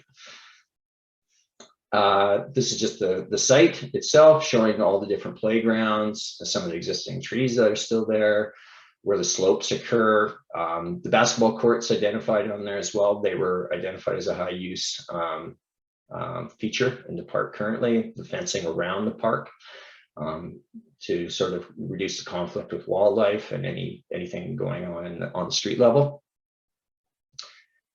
And so the spatial relationship plan that we developed coming out of that is looking at maybe potential for some other programmed adult recreation within there, looking at creating a destination playground. At that point, that was the thoughts, as to create a large destination playground as part of that. So required seating and viewing areas is tied into that, spinning off, as well as potential for having just an open unprogrammed area, lawn area similar to Robson, yet much smaller in scale. So at that point, we presented those to council, and this is just some of the feedback summarized that we heard that day. So from Lions, we heard consider a spray park as part of the community amenity there and scaled appropriately. The spray park could be the key amenity, and maybe consider a naturalized version of one with the opportunity for winter use in there. The considered Parks Canada development on Turret, which we mentioned, we had a look at. So that was considered. Year-round uses are important, reflect seasonality. There's support within council for sledding hill. The Robson Park feedback we heard was the ability to host community events such as Indigenous Peoples Day and World Tree Day. The regular programming opportunities like the farmers market, which you mentioned, year-round uses, seasonality, park inclusive for all user groups and uses, naturalized treatment of space, and then the skating rink was brought back up as something that would like to be considered in any of the designs moving forward. It was well received and well used by the community in the past. Sort of some additional feedback and kind of larger sort of overarching feedback that we heard was that in terms of budget, it's important to do these right. That there's the will to invest and optimize these spaces and make them great community amenities. And don't approach the concepts with a constrained budget in mind, but keep Jasper's context, so the physical context and so forth, and tax base in mind. Council will be open to external funding opportunities, and council may want to prioritize park investments after the concept process is complete. The planning process, pardon me, municipality has limited debt capacity and will be traded off with other major investments, and also to ensure plans and budgets are discrete from each other so that one doesn't rely on the other. At that point, we engaged a number of different local stakeholders. So they're listed here. There's the Lions Club itself, Parks Canada, the Jasper Artists Guild, Jasper Municipal Library, Habitat, Tourism Jasper, as well as there's a number of informal community conversations that were had. Erin Toop, who is a local resident, had a number of, she just couldn't be here to assist me in this presentation, but she had a number of conversations with the community at large over the course of the summer, just to get some informal feedback as well. So just specifically to Robson Park, here's just some of the feedback, and I'll try and go through it reasonably quickly. Is more trees. There's a lot of feedback to get a lot of shade trees in there, that all the trees have been lost. Most of the trees that have been taken down were evergreens or conifers. So the desire was to put in more leaf bearing or shade trees for the summertime. The planting area that was identified in the spatial relationships plan from the cultural center is obstructing, the thoughts were it would obstruct sightlines to the building. So that's not something that was, I would say, well received, and the feedback was not to screen the building, and perhaps that it was not something that's just going to increase maintenance demands on the town. So it's something that could go. It wasn't, like I said, super overwhelmingly received. The desire lines from east of Geikie and Elm as a visitor entrance. It was identified that tourists would use this area to move basically from north to south towards the central business district area. So along Geikie, they would move along the east edge of that. So that corner of the park would be a main point of capturing that movement through the park if you wanted to sort of direct them into any areas or things like that. Again, don't obstruct the view of the library and the cultural center. Electrical and lighting, there is a real, certain feedback was make sure we have enough for electrical for all types of events that might be there. Vendors, night lighting, etc. Lighting, again, you include lighting in the park, especially along the walkways for safety. Pillars and lights that reinforces that same comment. The public space, there's a request to consider public art in lieu of the garden area. So again, that garden area was sort of didn't get a lot of positive feedback. So that was great to hear. Include outside programming space with shade to allow for outdoor classroom story time, and LARP, which was, if I remember correctly, was it's something program play is basically what that's talking about. And a water fountain was the other thing that came back to us. Facilities and vehicular access, make sure there's enough garbage facilities, and curbing for loading and unloading vehicular access for things like a night market. Some of the informal community feedback that we got were communications that relates less to the designs, but it's more to how the parks are operated. The spaces are generally being underutilized right now, so they promote social connection, increase and use enjoyment of the spaces. So some of these things that were included as ideas: fire pits, ice rink, a labyrinth, garden boxes, cook shelter, shade, and small invitations to play like a train. Need to promote recovery and resilience post-COVID. There was a suggestion to put a grief and gratitude tree. The rural tree is, as we'll see even later in the presentation, was identified like a heavily identified a feature that is really that the residents of Jasper really are proud of, and they want to make sure that it has a prominent place in whatever the design is moving forward. Water feature, another piece of feedback on a water feature, including a water feature, not necessarily a spray park in this case for Robson, just a sprinkler for all ages to cool off in summer, some type of feature that people could run through. The comment about newcomers live in staff accommodations with a little reprieve from heat and don't have transportation to get out to the beaches or rivers. And then shades and fire pits from the community and food security, adding a community pizza or bread oven or cook shelter. This would tie in with some of what we've been hearing around promoting community and food security through sharing. And then year-round use. So ambient or solar powered lighting, make the park more desirable, usable year-round, and skating rink with lighting is another thing that was identified. This is a little sequence story. The Lions Park stakeholder feedback was that they wanted to see versatility, useful in all seasons again, versatile. This is identified the sledding hill or sliding amenity, create more space for the basketball court, which was heavily used. That was interesting to hear, with the flexibility to become a rink in the winter. That was the suggestion.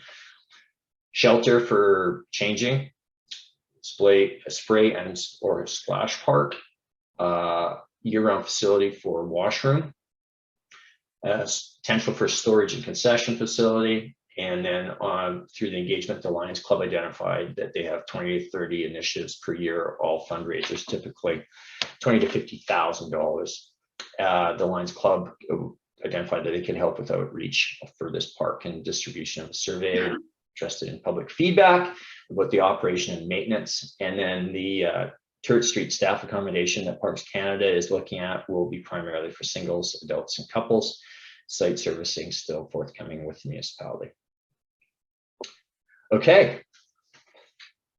So from that point, and taking all the information together, we came up with a couple of concept for for each park. And after, we had some initial reviews with Bill and his administration talking about them. So these are the concepts that came up from our discussions. So the Robson Park concept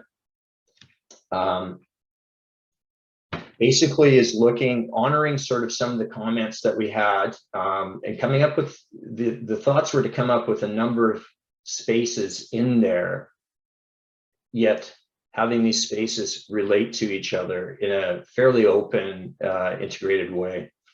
So I won't read the narrative out in detail, but you can see on the right-hand side, there's the number of the areas are identified where we have a gathering area, which is a shade area. It's on the top left-hand corner. So we still have the pathway that was identified in the original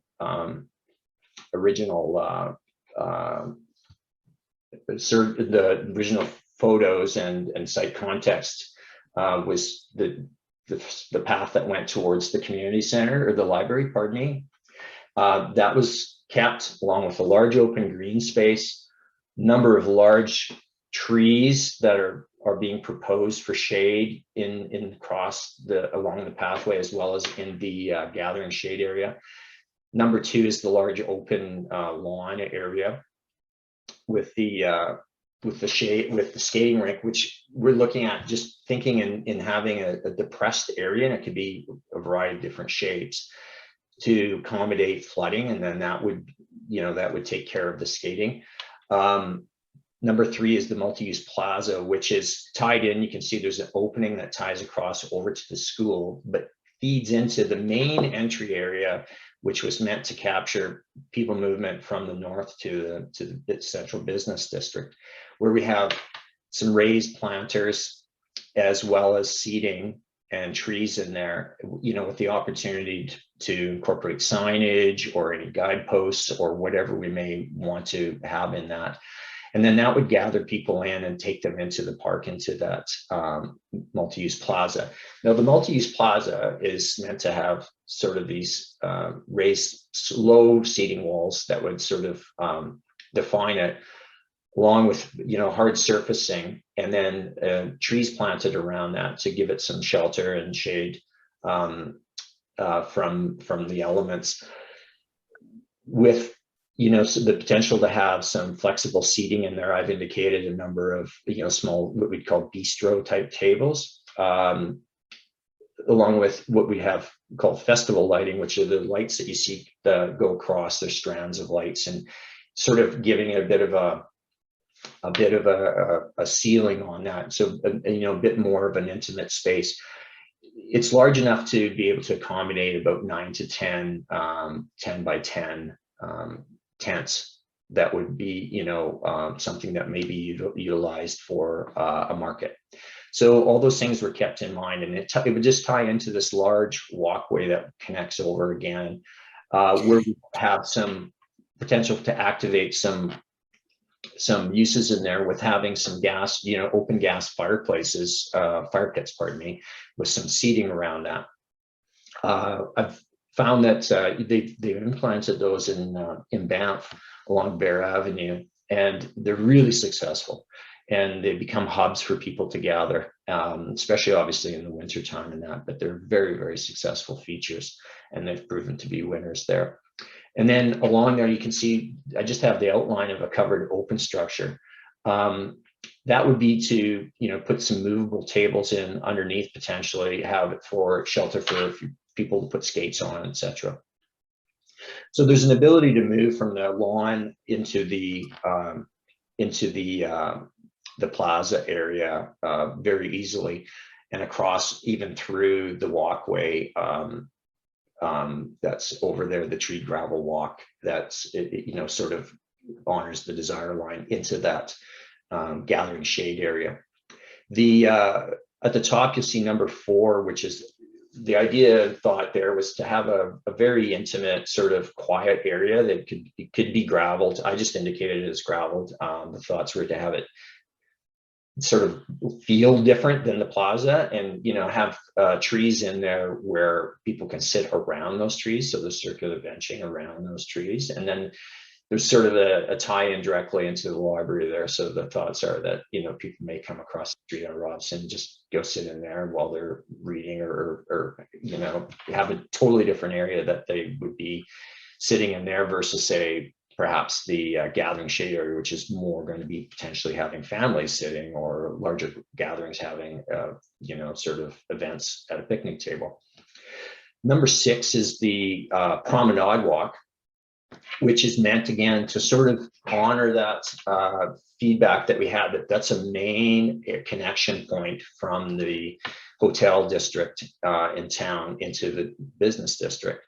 And so the thoughts are is to have a very, you know, generous walkway through there. That in essence is its own space as well, with some benching and shade trees, etc. And then that also, you know, there's enough space in there that people could have, if you have markets, there could be some tables in there. So there's an opportunity through all these areas, from the entry area through where the fire pits are and where the plaza is, along the promenade walk, to have all kinds of activities they may happen in there. You can see the yellow dots. They're not included. We don't have a legend on this, but the yellow dots are sort of where we thought we might have lighting indicated in the park or located in the park. And the thoughts are with that type, I mean, it can take the form of different types of lighting, but the initial thoughts, it would be something like, you know, a 12-foot high pedestrian light standard, nothing too high. Obviously, sort of, you know, being cognizant of the dark sky policies, so directing light down rather than shooting it up into the air.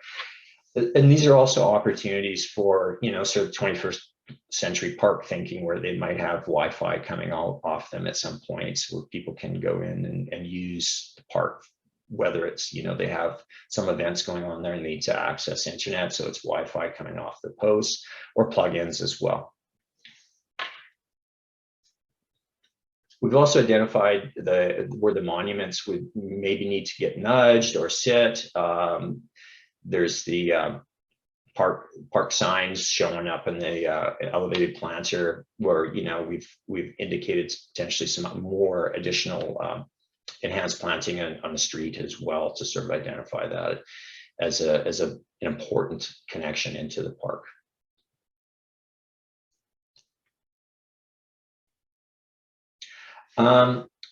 Just as this is some of the costing that we developed. Now, this is a bit of a summary, so that it's kind of been squished together. There's numbers of lines as part of that.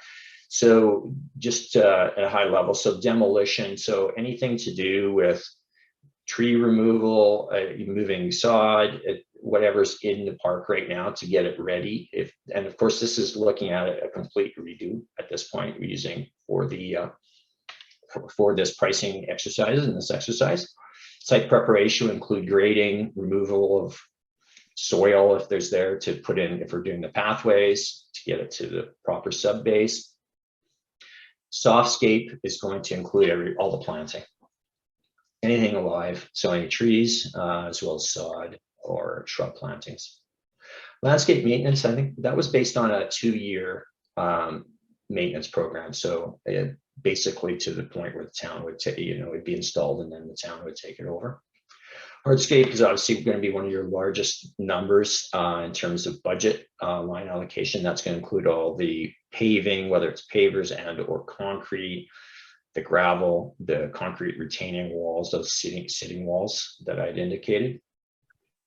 Site furniture and structures, that's going to include all the benching as well as garbage receptacles. There's a number included in for that. The lighting, all the lighting that was indicated in the plan, so all the yellow dots, again, that was sort of the assumption as it would be sort of a 12-foot pedestrian scale light. Miscellaneous includes all the upgrades. So it's a number of things that, you know, would be needed to bring the park up to the level required for servicing. So things like electrical upgrades. And of course, these are assumptions. There's no quotations solicited from any of the providers. So electrical irrigation upgrade, those kinds of things. Professional services, the assumption of we would, you know, there'd be, this would capture survey design fees as well as construction administration fees. So if the consulting that you chose would go through and they would provide price to do tender management as well as construction administration services. So the subtotal now at this stage we would use a 20% contingency.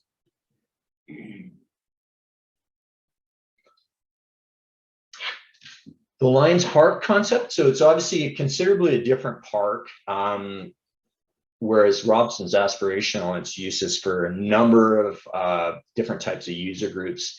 The Lions Park is really more about locals using it, although it's not necessarily defined by that. It is definitely the target market is more of the local residents and the people in the area and how they use it. So so the goal of this was to amalgamate some of the existing features, reorganize the functions of some of these features, and introducing some new ones, obviously, to enhance the quality of the park and repurpose it more as a Four Seasons park. The intention with this, and sort of the assumption with this, is that there would be a considerable amount of grading that would be required to make this concept viable. So just to let you know and put that up front, that is the assumption, that there would be quite a bit of grading that would be required to make this work. So going through this, you can see playground. We've got play zone 1 starting on the bottom left hand corner there. So what we've done is you can see there's the existing play facility that's there, and so we've just left that in for now, assuming that was the newest one. We'd assume let's just tie into that and expand on that. So that would potentially involve the reorganization of the existing features, but expanding it as well. There's pathways. You can see the pathways that we've indicated coming in and wrapping around. The intention at this point is that they would just be informal gravel pathways wrapping around and tying all these features together. Number 2 is the thought is it's a complementary play area, but something that's potentially for, say, younger children. So, you know, with seating in between, so there's the ability to have, you know, viewing, having parents, if their children are playing one or the other, they can sit in between the two. And there's actually the ability to move from one play area to the other relatively easily in this design. The basketball courts relocated up to the north west area of the park. So as mentioned earlier, the desire was to create something that could be dual use, basketball as well as skating. So, you know, in looking at this, what we've come up with, this is just for scale purposes, this is something around, it's just over 30 meters, like 100 feet long. So it's kind of about half the size of a regulation rink, and that what that would be. When I say regulation, I mean regulation hockey rink. And what we're thinking here is that to provide the ability to flood this, you know, there's what we propose is to put a raised curb around it. It's something I'm very familiar with. My local community association down here in Calgary does that, and it works exceedingly well. And then there's just a step in. Basically, the ice comes right up to the top of the curb, and it's fairly seamless. It has to be placed far enough away from the basketball courts that you don't have safety issues and so forth. But that's the thought. So it would be an asphalt surfacing with new basketball nets and then curbing going around it. Just to recap too, the planting, just so you understand, the simple circles are leaf trees, and then there's the ones with the spiky edges are going around them. Those are meant to be evergreen trees. And the reason I'm bringing it up on this plan is that there was some feedback that, you know, if we're going to go ahead with basketball courts and so forth, that lighting and noise could be a potential issue. So we tried to load up as much as possible with, you know, the evergreen type trees on that side to limit the noise as well as any light bleed into the residence that would be on Tonquin Street directly to the west there. Number 4 is a change area, the proposed change area utility building. So I've drawn it in. It's sort of a small garage size. So and that's, you know, where we think that there's already electrical servicing coming in off a pole right in that area. So that would be the best place potentially to bring it in with the least disruption and least cost, obviously, too. And that would be a building that could be utilized in the sense that maybe there's an open front piece to it that it's just simply, you know, it's covered benches and so forth. And then it could have an enclosed area that acts more as a mechanical area and a host for electrical servicing or what have you, whatever may be required for the operation of those basketball courts / hockey rink. Okay. Talked about the change area. So the sliding hill, you can see number 5. So what we're thinking is that wherever the earth is moved, it can kind of be shaped in that direction where, you know, that they would slide from basically the top towards from the basketball court and down towards the to the northeast, southeast corner, pardon me, at the corner of Pine and Turret there. Number 6 is the water splash pad area. So the thing, it's left as, it was designed as sort of a natural shaped feature. So there could be a number of spray features within that. We didn't do the design for it, but just left it simply as a space, which ties into number 7, I think quite nicely in the sense it ties in. Number 7, the intention is that there's a hub within this park itself. And this hub's going to have a number of things in it. It's going to have seating and benches for people to be able to watch the splash park area, or say the play area on the north side where the number 7, or pardon me, the west side where the number 7 is.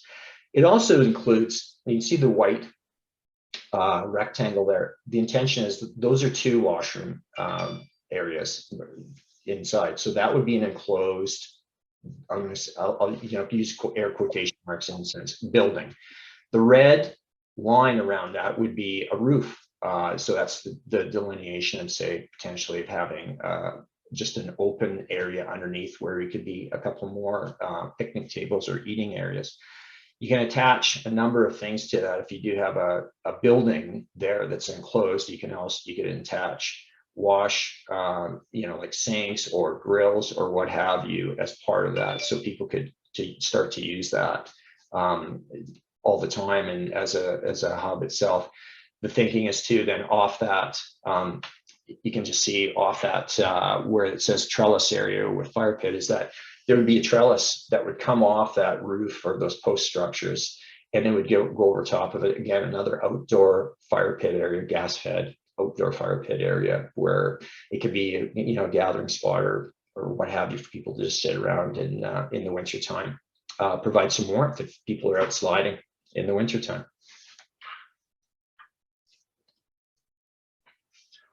Probable costs for Lions Park, again, all the same line items: demolition, site preparation's higher because of the grading. That's going to be required if the concept's approved and moved forward on. Softscaping, any of the green things such as the grass or trees. Landscape maintenance, because you have mechanical features in there, it's going to be higher potentially. Water servicing, etc. So that would be something that would increase. Hardscape, basically the gravel and the concrete areas in the hub, as well as the asphalt for the and curbing for the basketball courts and hockey or skating area. Site furniture, it's gone up. Number of the benches, some of the things that were included in that included some of the features with the hub, so that number is higher than Robson. The lighting includes same type of lighting would be proposed. You would need taller lighting for the skating area though, so that's the one thing where it'd be different. And then the professional services, the same line items sorry, the miscellaneous includes service upgrades as well, electrical, water, what have you. And then the professional services would include the same line items in survey, as well as any estimated consulting to prepare more detailed designs, as well as construction administration. And so the number, almost 1.2 with the contingency of $237,000 is about a $1.4 million budget estimated for that concept design. At that point, then,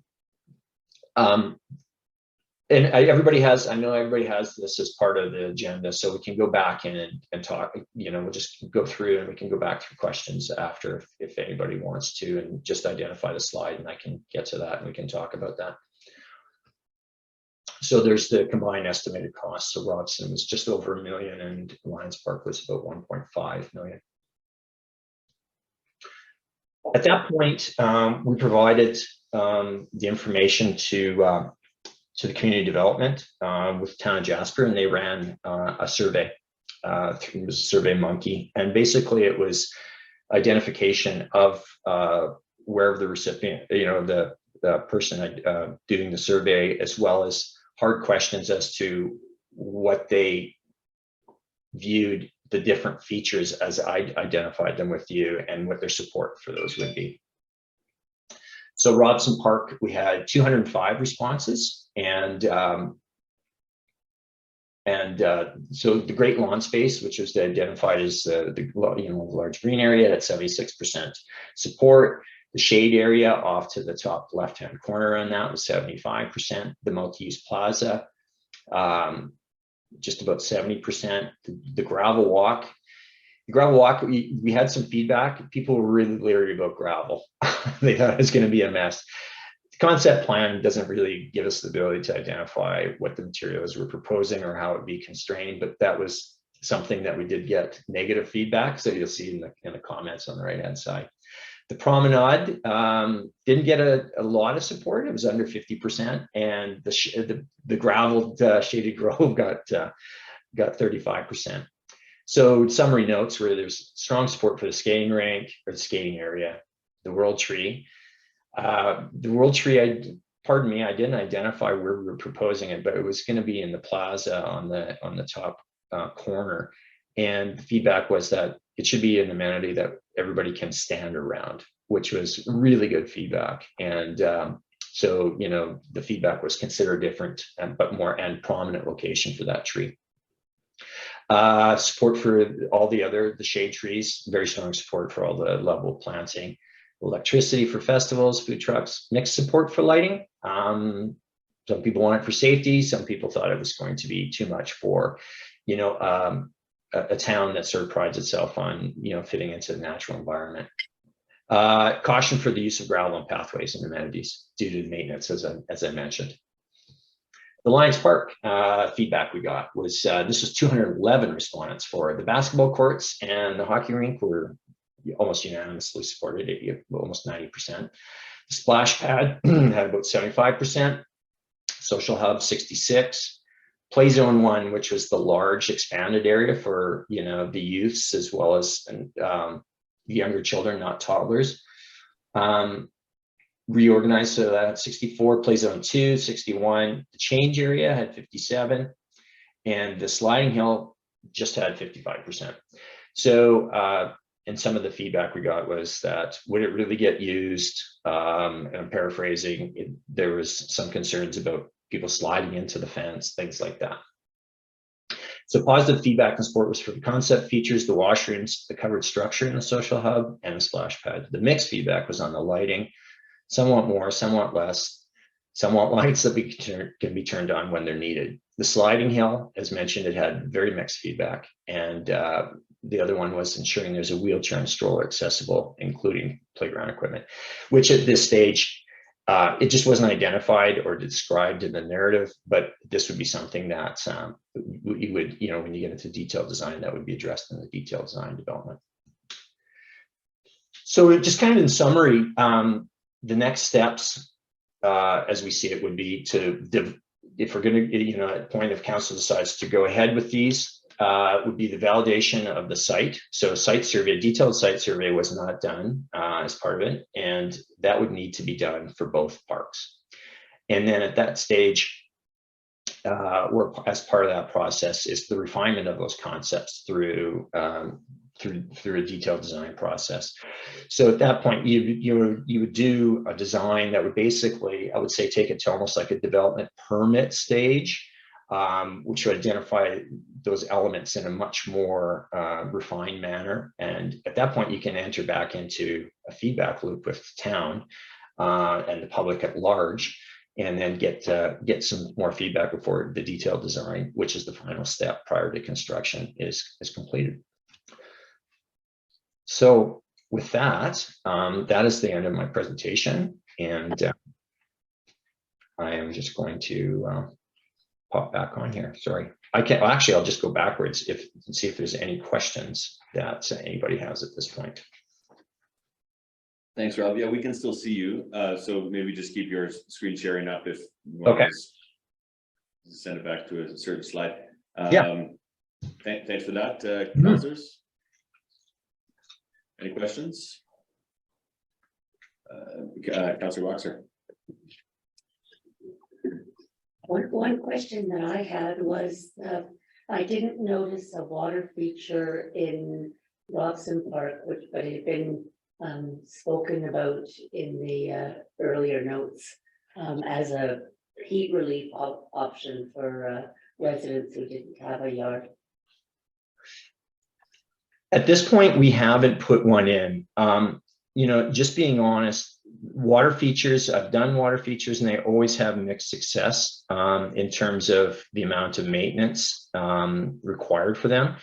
That would be something that is easily incorporated into that. And by that, and I don't want to veer off too far with photos or anything, but there are all types of public plazas or walkways that have, you know, those small bubblers that might come up along there. So the thoughts were, if that's something in a direction that council would like us to go at some point with the next phase, if we're, you know, if we're lucky enough to do that and work with you, is that in that walkway going in or into where the plaza would go on Robson Park, that's an area that would be that could easily incorporate like the small bubblers along the edges and that, but they weren't identified at this point. You're correct.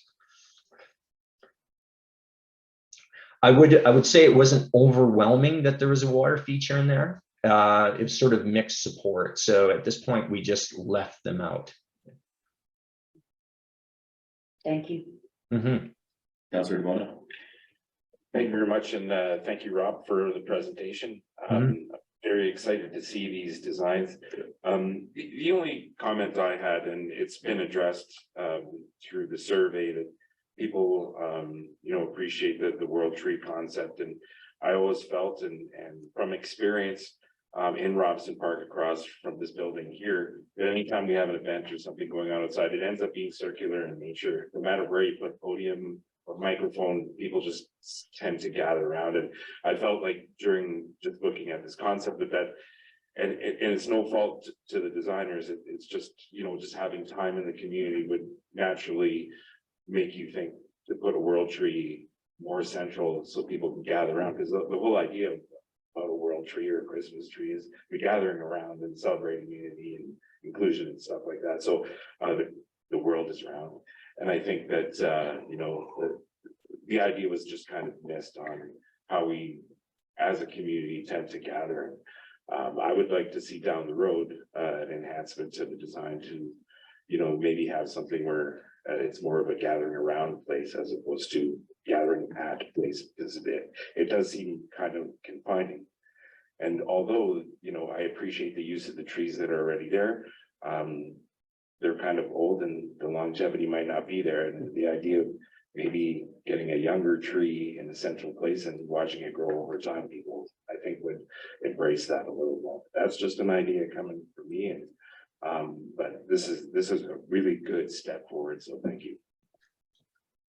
Yeah, thank you for that feedback. It was very that was very, educational. And, we had local people looking at the plan prior to presentation, et cetera. And a lot of people kind of missed that, myself included, because and the way you phrased it was really good, rather than gathering around. And it was really good feedback, and it was fairly consistent feedback as well from a number of the public participants that came in and provided their input. So it was very insightful. And yeah, if we're lucky enough, like I said, to be able to go ahead with the detailed design, that's something number one on our list to incorporate in Robson, is to have that as a feature. That's something that can be gathered around, not at.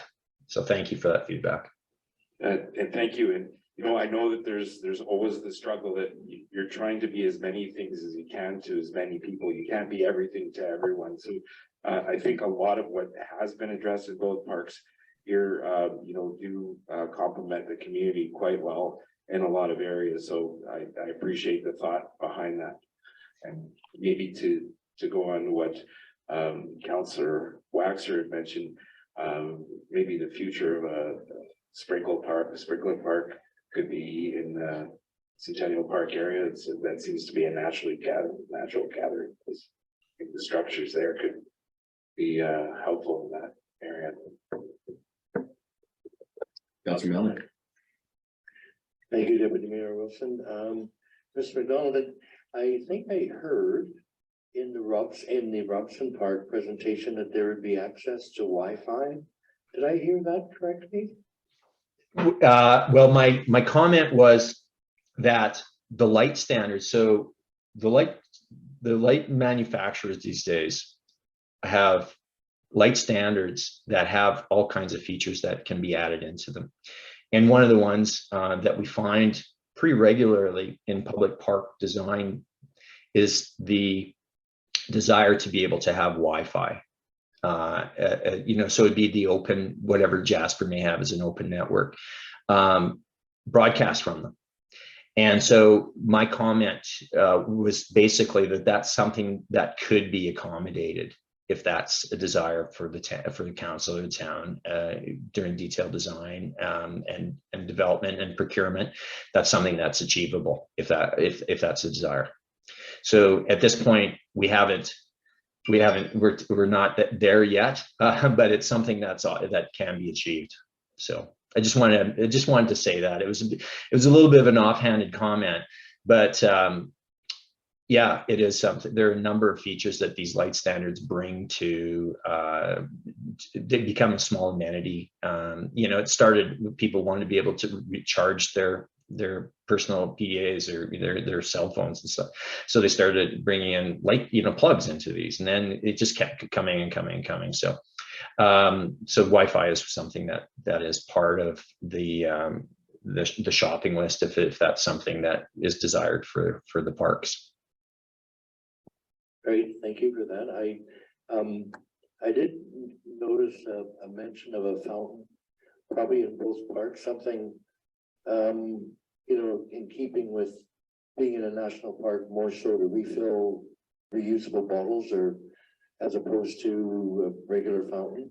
And the other question I had was about the festival lighting. Is it kind of meant to be more high and in that plaza area as opposed to show lighting, I guess would be the other comment? Yeah, so I think if you go back to the original, those diagrams that we provided, and I can just jump backwards just to address that question specifically. If you see the image on the bottom right hand side of the Robson Park diagram here that I've got up on the screen, you can see those strands of lights that are going between the standards there. Yeah, thanks for that. Yeah, that's what we would be calling festival lighting.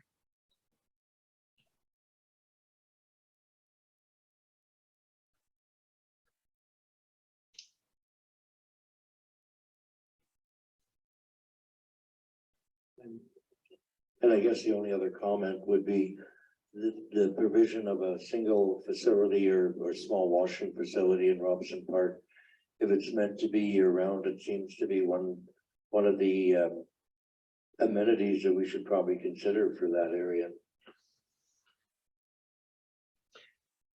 It wasn't identified, but if it's something, that's something that could be accommodated pretty, I have ideas already just where that might go and might seem to make the most sense, so.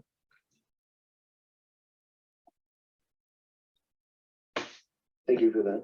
Thank you for the feedback.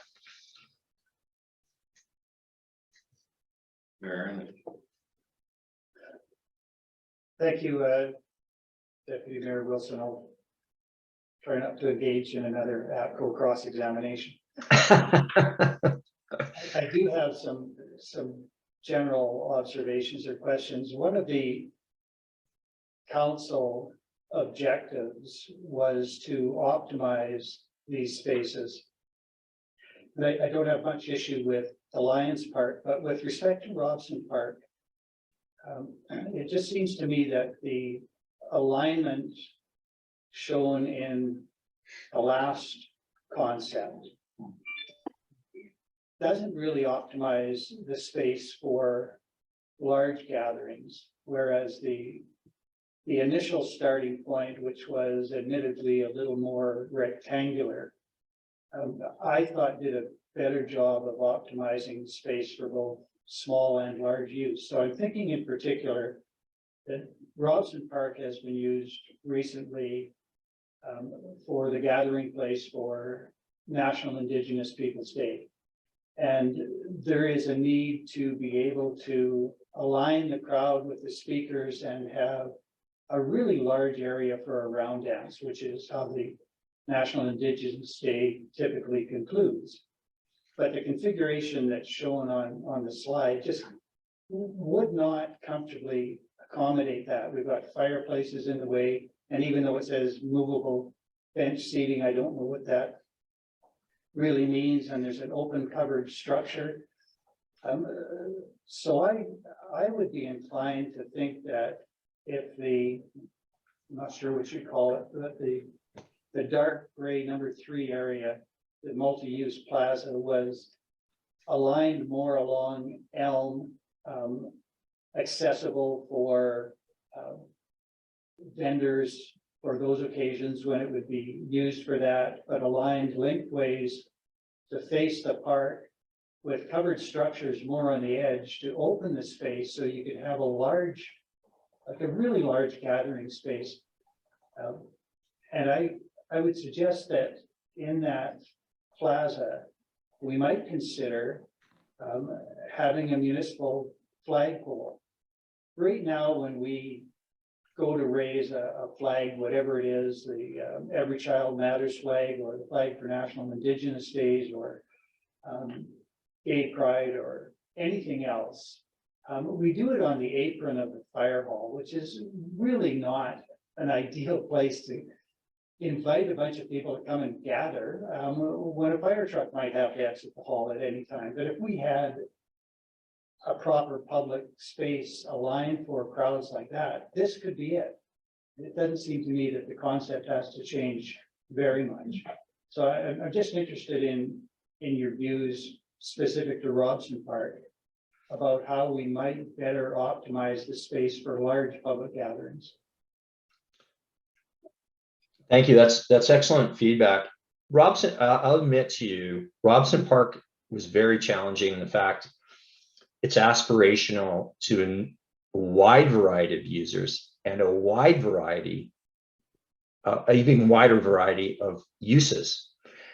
And I'll just relay just a quick story that I have about doing another plaza for a small town. I recently did one for the town of Okotoks. And we designed the plaza to hold large events, and the community came back after and said, it's too big and we'd like to make it more interesting. And I said, okay, well, sure, let's work towards a solution that, everybody's happy with. And interestingly enough, one of the things we're looking at doing is introducing water into it in these forms of these sprays. So it's very challenging to create large spaces that are also intimate for smaller gatherings, whether it's a school classroom or whether it's, 20 or 30 people that might be doing something or what have you.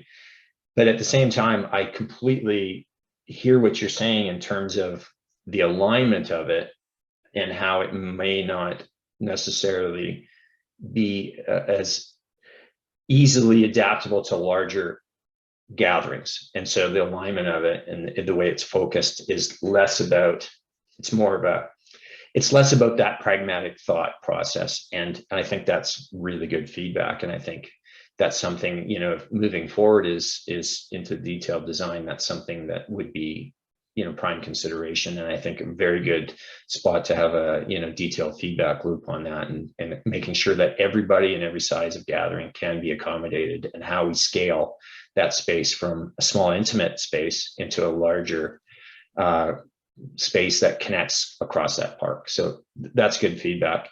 I was very, but as I just mentioned, I was very sort of cautious about how big that space got, trying to accommodate a large crowd, yet keep it small enough that it feels right for probably, 75% of the users during 75% of the time.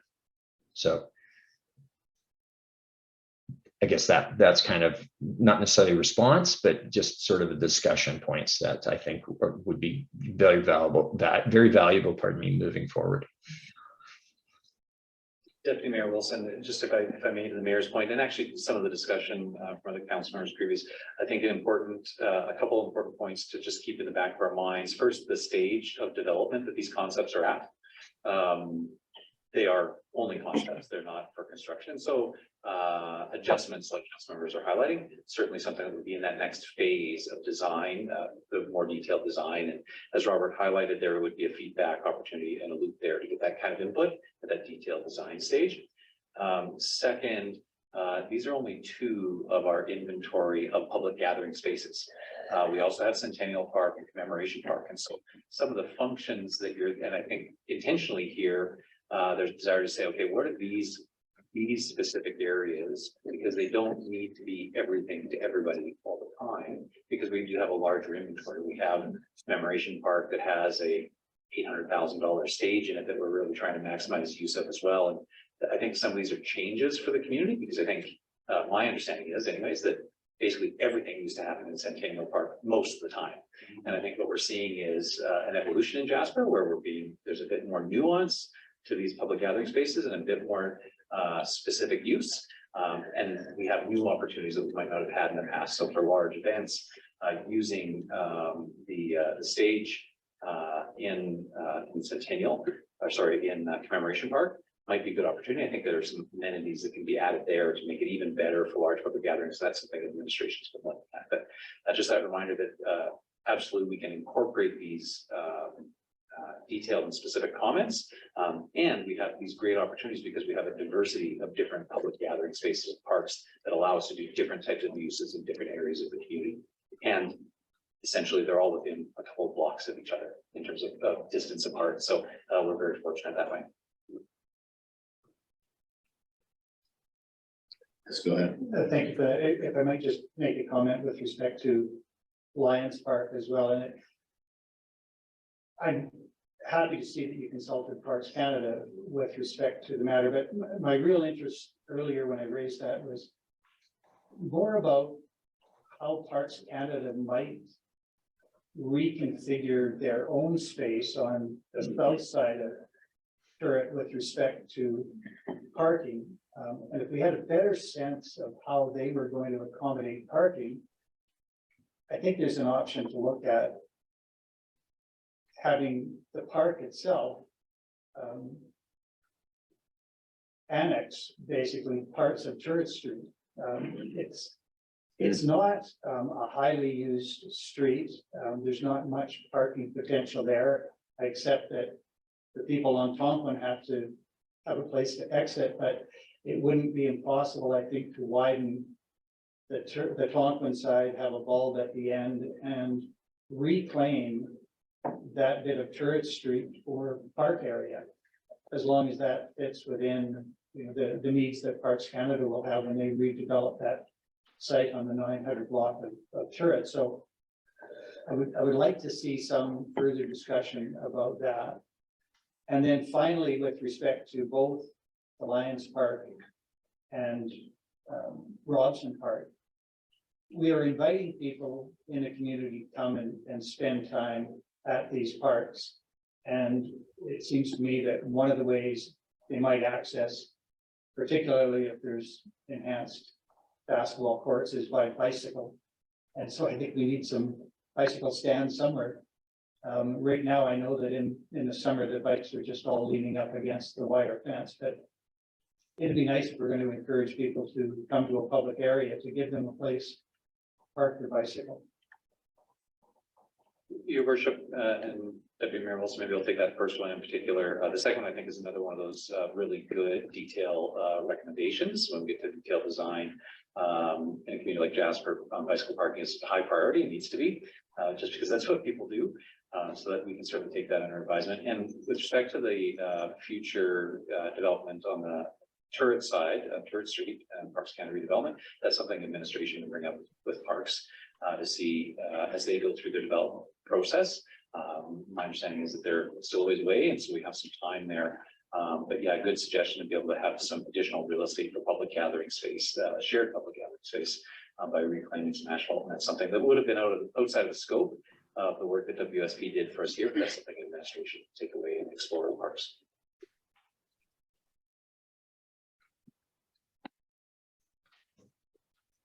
Okay, thank you. Councillor. Thank you, Deputy Mayor. These plans are very exciting, and I'm mostly excited for the basketball court. But my question for you regarding the basketball court turning into a skating surface in the winter, is there the same kind of idea in Robson for the skating area? Like, what would it be in the summer, just back to grass, or is it going to be some kind of surface?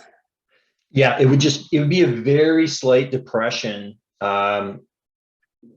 Whatever that shape the final shape may be, that would be able to hold water. So it's meant to be grass when it's not a skating rink, and it's meant to be graded as such that it's not an abrupt drop off. That it's kind of a rolling area that if people didn't look at it from the aerial image, they would have no idea what that depression is supposed to be about, and it would be flooded in the winter time. Thank you. And just to comment further to Mayor Ireland's conversation about bike paths, and for anybody that lives in that West End, that sidewalk leading to Turret is the route for kids to bike downtown, or for anybody to get downtown on bike. And something I love is having designated bike routes through town. So maybe you widen that street and turn it into a bit of a bicycle path. Thank you for your presentation. Thank you for the comments. Councillors, administration. Oh, go ahead, Councillor Robson. I just thought I'd also speak as a mother and grandmother and appreciation for the concept of the bathrooms in Lions Park. I think there's that's a very important and necessary component. Thank you. Yeah, there was definitely a lot of support for that from the stakeholders, from council. Everybody seemed to be very supportive of that. Okay, no more questions from council. Thank you, Rob, and I'm just going to pass this back over to Mr. Reid. Thank you very much, Deputy Mayor Wilson and Council, and thank you very much, Robert McDonald from WSP. Appreciate all your time today. So really, Council has two recommendations before them that committee would receive this report on Robson and Lions Park for information, and that what we're recommending, administration is recommending that committee direct administration to include the concept plans for consideration in the 2024 budget deliberations. And that is really all we're discussed, or all we thought we would discuss today at this time, because there is nothing in budget for these action on these park plans at this time. And I open it up for council questions or what you may have. Sorry, yeah, question regarding that. we have plans. We discuss it as budget comes to us in the fall. WSP will be doing no more work on it until then. To be very clear, thank you very much, Deputy Mayor Wilson. This contract is finished with this presentation. And what administration would bring forward to budget presentations would be a range of choices for council to consider. Would you want to do a Parks Master Plan next? Would you want to incorporate this into your 10-year budget plan? Those would all be discussion points for you to contemplate in your budget deliberations for the next budget. Great. Yeah, thanks for the clarification, because I was a bit adverse to putting this forward to budget, because I feel that we're putting a couple of things ahead of, say, items like the skate park, whereas we've been waiting on that item or that park for quite a while. I'd like to have a conversation about all of them, yes, and just to, maybe a bit of a request to bring that to budget as well, and I think that might be already there. Go ahead. Yeah, Deputy Mayor Wilson. So these numbers at a high level are already reflected as unfunded items. They were both shown, I think, in the 2024 year at about these numbers that are reflected here. What will happen between now and next fall's budget is administration will consider the details that are here and come up with recommendations that we can consider in context of all of the other demands on the municipality.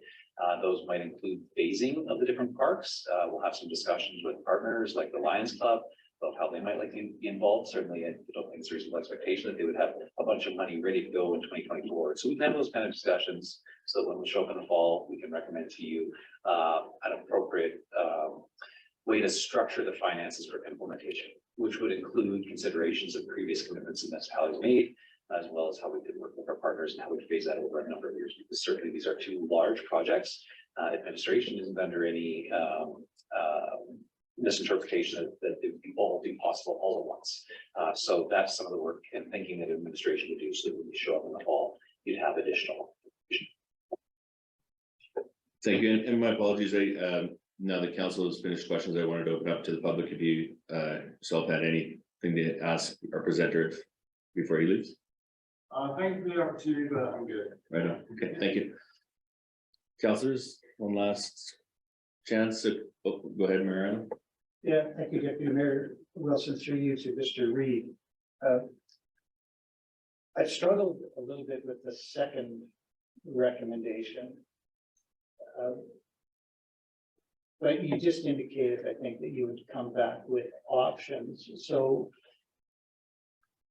would you be amenable to a change to the second part of the recommendation that committee direct administration to include concept plan options for consideration in the 2024 budget? Because when it says the concept plans, it sounds like a specific plan, and it sounds a bit like an approval, or at least a partial approval. I take it that that's not what the intent is. Thank you very much, Your Worship, and Deputy Mayor Wilson, through Your Worship. So absolutely, what we're intending to do is say that there is no action further on these parks in the 2023 year. And if there is to be any action further, it would be at council's direction through the 24 budgeting process. So absolutely, your recommended wording change is entirely council's purview, and my humble opinion would be a fine change. Thank you. And on the same topic, are you satisfied with the level of public engagement to date? I know that we saw the Survey Monkey and 205 had responded in respect to one, and I can't remember the other, but where does administration think we stand with respect to public engagement? If some concept is to come forward in the budget and council is encouraged to make decisions, is that in the absence of any further public consultation? Are we satisfied that we've covered that ground sufficiently? Deputy Mayor Wilson, through to Your Worship and the rest of the council, if you actually look at the slide that Mr. McDonald still has up, that's an indication of what some reasonable next steps would be. And they absolutely would include more public consultation. From my opinion, the public consultation was wonderful and high uptake, which indicates that these are important and we need to do more, not less public consultation.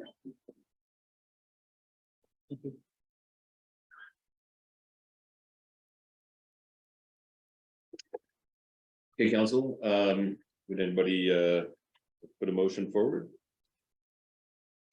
Mayor Island. I will make a motion that committee receive the WSP report on the Robson and Lion Parks concepts for information. And that committee direct administration to include concept plan options for consideration in the 2024 budget deliberations. Thank you for that. Councillors, anything to add? Call the question, all in favor? There are none opposed, that carries.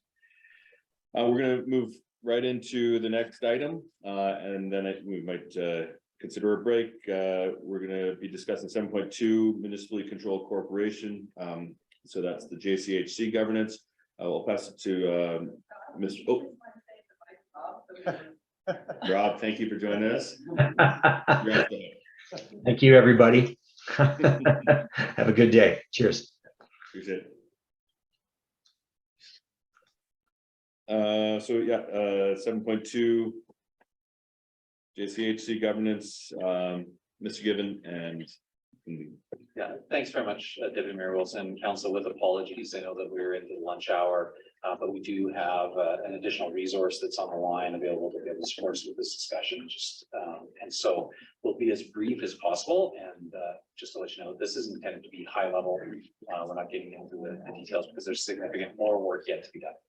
On June 14th, committee passed a motion directing administration to review corporate structures that would enable Jasper Community Housing Corporation to assume debt independent of the municipality, while also being able to provide some manner of equity in return for capital contributions.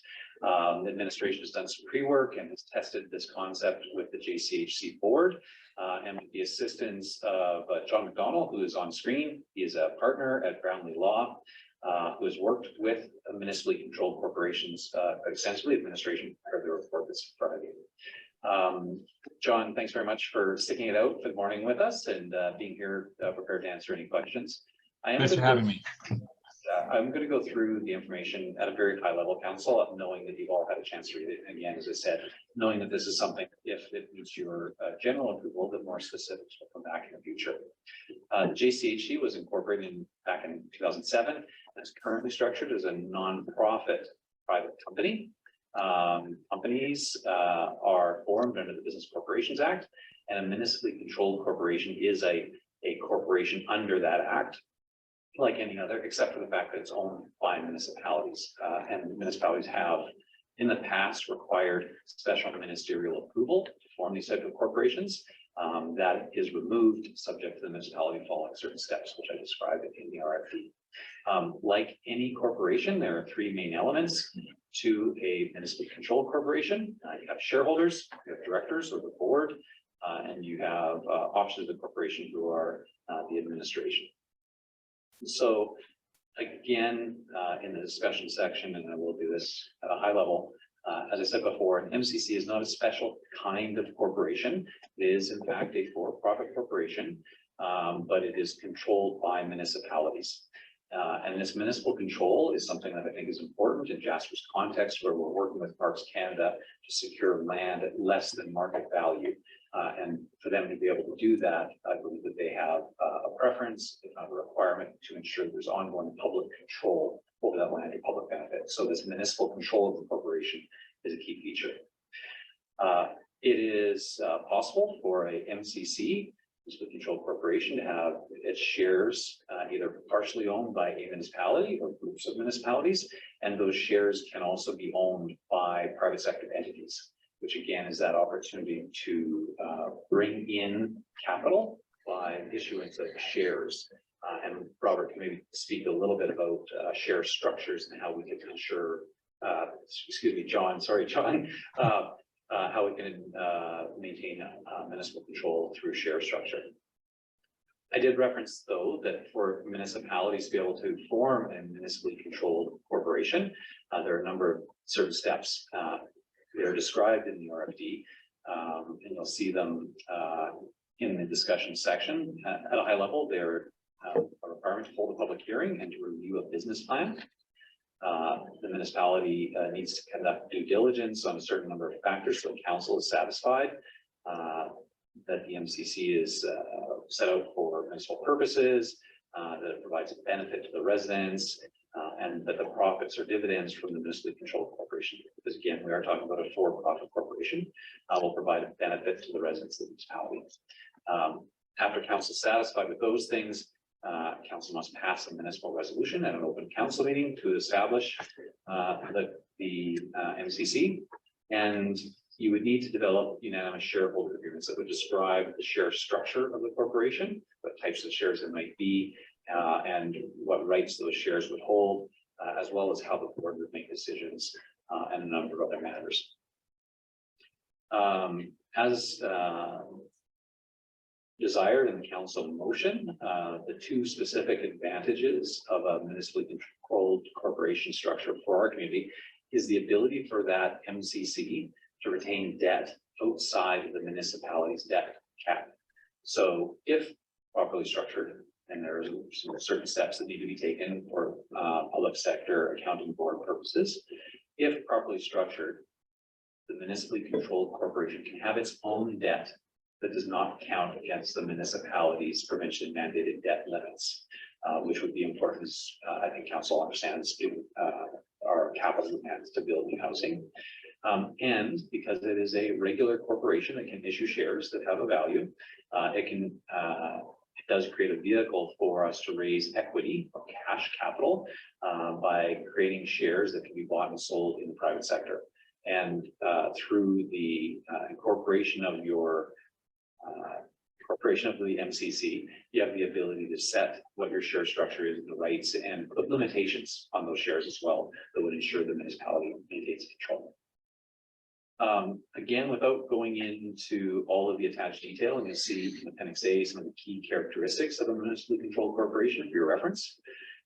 Administration believes that this model does satisfy council's direction to identify a structure that would enable JCHC to assume debt independent of the municipality, and also allow JCHC to raise private capital by issuing shares. So Deputy Mayor Wilson, with that, I will break. I'll sort of refer you to the recommendations, which are really, if council is satisfied that this is worth exploring, we're asking you to give us direction to begin the process of converting the JCHC to a municipally controlled corporation by developing both a draft business plan and draft unanimous shareholders agreement for your consideration and future committee of the whole, and then ultimately regular council meeting through the process described in the RFD. The funds to do this work are included in the 2023 budget that you approved, and we've identified, supports like John that will be able to help us through that work should council give us the direction to initiate it.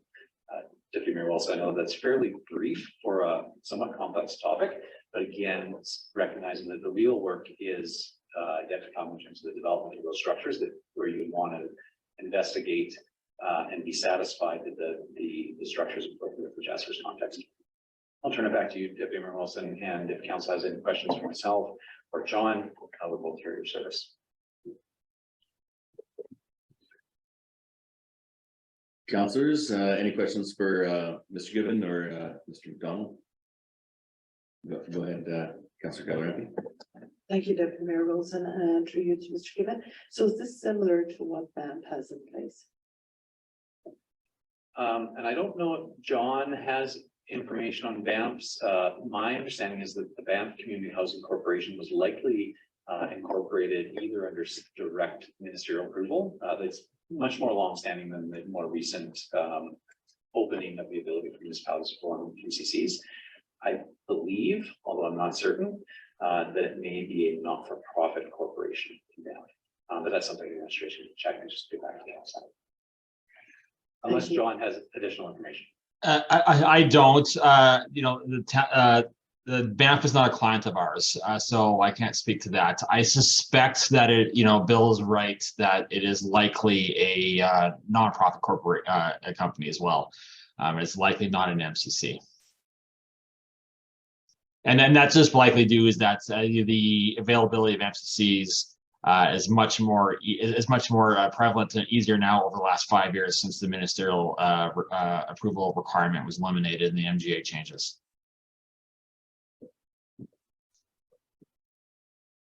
Marianne? Thank you, Deputy Mayor Wilson. Through you, I presume to Mr. McDonald, but possibly to Mr. Given. There's an indication in the background material that we have received that specific to tax exempt status, which presumably we would want, 90% of the shares have to be held by the municipality or a group of municipalities. Can you tell me whether that's 90% of the voting shares and whether it's possible to have the issue of other classes of non-voting shares? And I ask because one of the challenges that we face is to have others in the community, businesses in particular, invest in one of the models that we're looking at. They need to have equity that they can leverage with the bank. And can we accommodate both 90% interest in the municipality and give shares to businesses within town that could then take advantage of that as equity they could put up with the bank?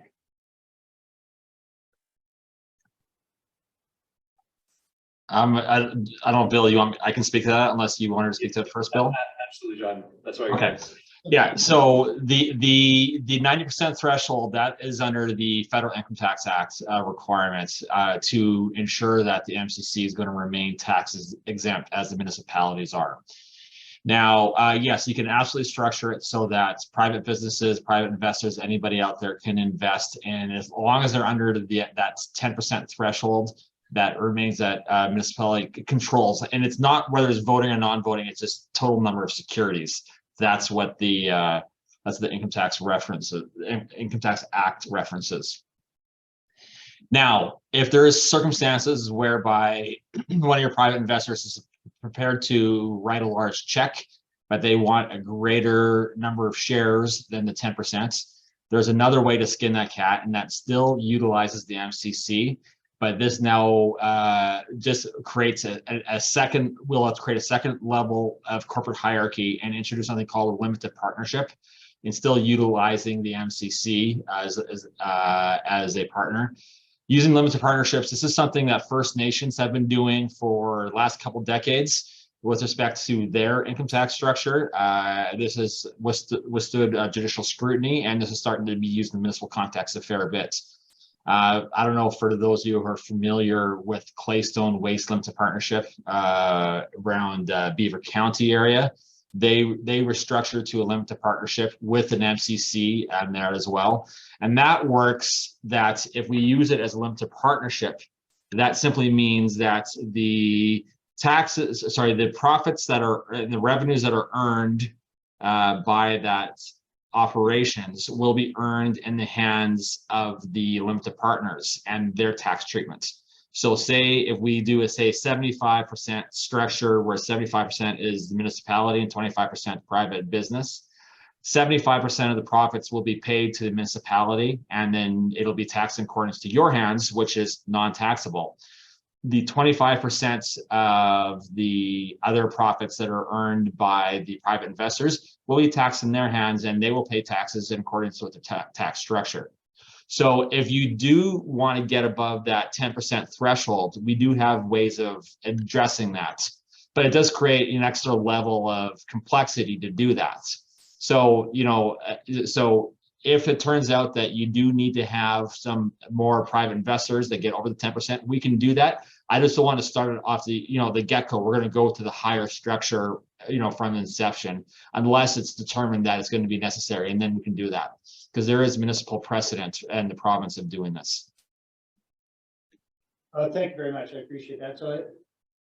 And not to say that we need to go there, but I think retaining that optionality for the co-investment model that we've looked at is critical, and if we can get around the 90% rule, if we have to, then I'm encouraged by that, and my question is satisfied. Thank you.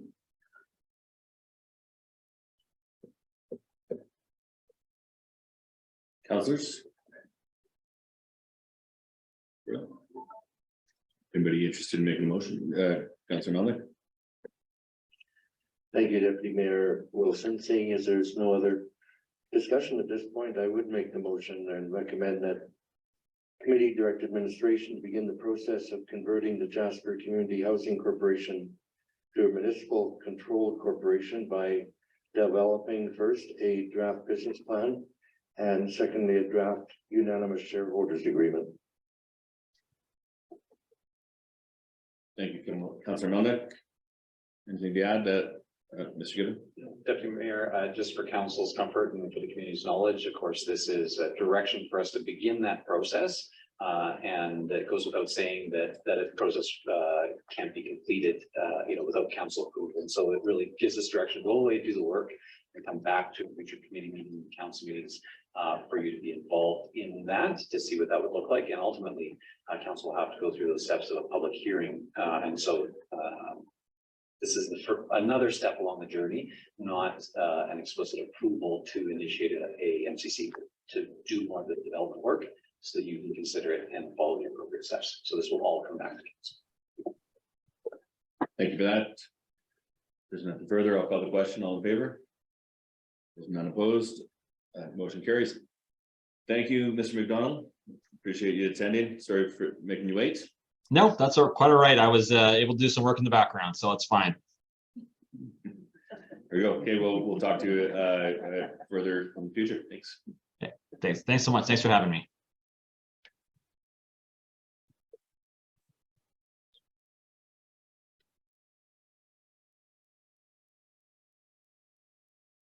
Okay, so it looks like we've got a fair amount ahead of us still. I think it's probably a natural stopping point for lunch.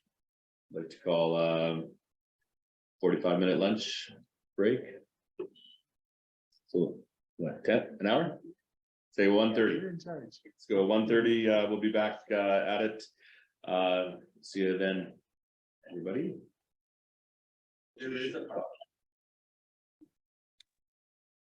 Welcome back, everybody.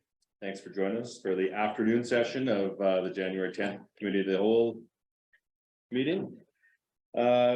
We just finished up municipally controlled corporation 7.2, and we're moving on to 7.3 policy B017 community and economic development fund, and pass that on to Mr. Reed as well. Glasses haven't transitioned back to the different color yet. Many challenge my things now. Thank you very much, Deputy Mayor Wilson and through to council. So I'm sure council will remember that this item appeared previously, the Community Economic Development Fund policy review. And so what we believe now is that we have in fact added the feedback and made the changes that council indicated they wanted to see. And the discussion area there, you'll see the changes. So 2 distinct streams have been delineated in the policy statement. All project eligibility details have been moved to project eligibility as opposed to the policy statement. The standards timeline for receipt of applications was removed and will be added to the procedure document. Applicants, number 3, left the parameters in, recognizing that an individual with an idea does have several avenues to pursue that idea, such as share your passion, community conversations, letter to council, or meeting with staff. And so this we left in on purpose to hopefully find support from council in a way that says there are other mechanisms for individuals to find their solution, but this vehicle is specifically for groups. And then project eligibility, we did soften the language and added in the mention of the inclusion tool, which will prompt applicants to review their concept for inclusivity as part of the application. So the review is the requirement, but there isn't a sort of a point scale or any demand that you meet a certain level of inclusivity. We want to see that projects are considering inclusivity. And then we added the definition of community connection. The policy includes key information on what the Community and Economic Development Fund does, scope, standards, responsibilities of council administration, as well as the definitions to ensure that the policy will be understood. And so we believe with these changes that we have answered the questions that council asked of us. And I'm open to any questions that may be from council. Thank you very much, Mr. Reed. Councillors. Policies in front of you. Any comments, questions, edits? Mayor. Thank you, Deputy Mayor Wilson, through you to Mr. Reed. Firstly, with respect to the policy statement, the scope need it be as narrow as projects that occur within the town site. So because I don't know precisely what is intended to be excluded by being so narrow, but there was a time when the ski club came to us asking for community development funds for, I think it was gates or fencing to be used at Marmot. That's outside of the town site, yet it seemed at the time to be appropriate. So is there a need to be so precise in the scope? If it enhances community in a broader sense, need it be in the town site? My short answer, Deputy Mayor, through to your worship and council. The short answer is no, of course it doesn't. You are in charge of this policy and you could certainly make that recommendation. And your example is perhaps the example that clarifies it for council. Similarly, under the standards in the policy statement, I would just suggest that the fund may award. We're not committed to award the $10,000. I think so. I would just suggest a small wording change. My greater concern under that same section standards, I believe I raised this earlier and now I've lost my place.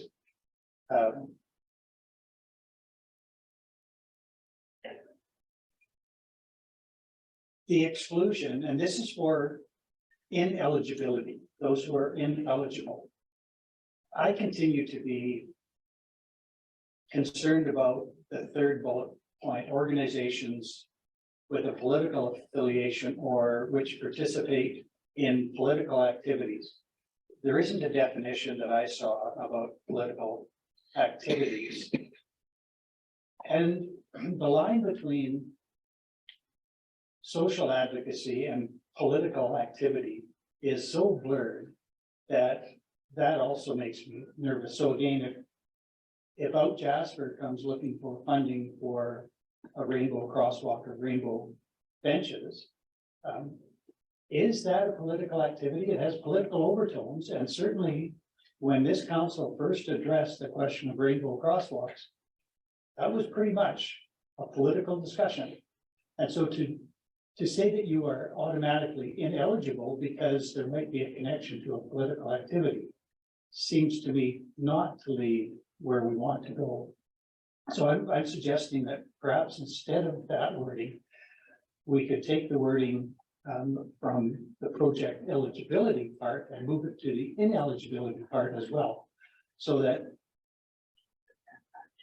organizations might be ineligible if they have objectives which are inconsistent with council's commitment to inclusion, diversity, human rights, and human dignity, rather than say political. So I'm just suggesting a change for that kind of wording to keep it open. That, I mean, who knows? Art could be seen as a political statement. You could not support an artist. This is good, good discussion, Your Worship. I wonder, I think from my view, when I was reviewing the draft, I associated political activities with political parties. the first part of that statement talks about organizations with a political affiliation. So maybe we could be more precise in defining it, organizations with an affiliation to a provincial or federal political party, period. Because individuals, not-for-profit groups, and others, like you mentioned, may engage in activities that could be seen to be political, but they are not political parties. And I think the intention from administration here is to say that if you are aligned with, if you are or are aligned with or are intending to support a provincial or federal political party, then you would, this is not fun for you. Although, and so if you're doing activities that somebody somewhere might view as being political in nature, expressing a political point of view, that may be a different thing. Would that satisfy the concern? Because I think from administration's perspective, the intended limitation here is to say, we're not funding the NDP, we're not funding the UCP, we're not funding the Conservative Party of Canada, we're not funding the Liberal Party of Canada. This is intended for community initiatives inside Jasper. And so I think that was the intent. And I wonder if clarifying it by saying organizations affiliated with a provincial or federal, affiliated with or intending to support a provincial or federal political party would be not qualified. Mr. Reed is looking to jump in just before you answer. Yeah. If I may follow up on the wise words of CEO Given, I would add, it's also meant to dissuade applications that would say support one candidate in any election. So it wouldn't necessarily have to be at the federal or provincial level. And I CEO Given is absolutely right. Where we were going was stay out of politics, big P, not political discussions that are actually your purview. And so I want to make those 2 points, that if Councillor Waxer wanted to have a big barbecue for her election campaign, it would be ineligible. We wouldn't even spend time contemplating it. If the chamber asked to do an all candidates forum, we might consider that because it would benefit the whole community and wouldn't specify one or bring one above others. And I didn't mean to single out Councillor Waxer. I happened to be looking at her when I was speaking. Any single candidate. So we can definitely, if the understanding between myself and what CEO Given is, we can make that amendment as what you between each other would call a friendly amendment. That I completely understand what you're saying. And I also heard you say we didn't define it, and we could absolutely clearly define that too. And that would be a very simple change that I don't see as gray area. I see that as black and white, and we could make clear. So I appreciate that, and anticipating in part that that's probably what you were thinking about. I think if we just added the word to the before political activities, if we said partisan political activities, that probably comes pretty close to what you're saying. But I think that under ineligibility, just to say, don't even bother coming to us, we would benefit from having a statement that if you're not aligned with council's commitment to inclusivity, diversity, and basic human rights and human dignity, you're simply ineligible. We don't have to measure against anything else. And so, just for example, so we have out Jasper that may need assistance with rainbow benches or crosswalks, and that is consistent with inclusion and diversity. But if somebody came and said, we want a swastika crosswalk, we could just say, no, we're not going to listen to that. You're ineligible because that's inconsistent with our stated principles. And I think the document would be enhanced if we could just rule out some right from the start. Sorry, Councillor Demona. I was just gonna say, I thought it was already in there in the applicant's part, that you have to meet those. So I totally get what you're saying. You're disqualified if you represent any of that. But like, funding will be granted to organizations that meet these requirements, and it says operate in a non-discriminatory manner as set by the municipality's equity, diversity and inclusion policy and the Alberta Human Rights Act. So if you're not in line with that, you're automatically out. So we could say no regardless, no? My issue is that that's eligibility after the fact. That's the project. It's not the applicant eligibility. So why would we even have to get into that? Simply make them in the previous section, the following types of organizations are ineligible. It just strengthens, pardon me, I think it strengthens the document, and we don't. Council then would not have to hear an application based on discriminatory practices. They would be ruled ineligible before they ever got to council. It says applicant. Mr. Reed. I'm at the risk of jumping in one person too early. I'm gonna vigorously agree with both of these positions. It does not hurt us to put it in the ineligibility, and it will strengthen when administration says, sorry, your swastika crosswalk is not eligible. It's so clear in the ineligibility section. I think Councillor Demoto is correct. We would have caught it on the first part. You're not operating in a non-discriminatory manner when you ask for a rainbow crosswalk. So we likely would have caught it. However, there's nothing wrong with adding that bullet. And again, I would suggest that's not a wholesale change of this policy. We can add that bullet as, you know, this concept of a friendly amendment quite simply. I get both of these perspectives and I would support both.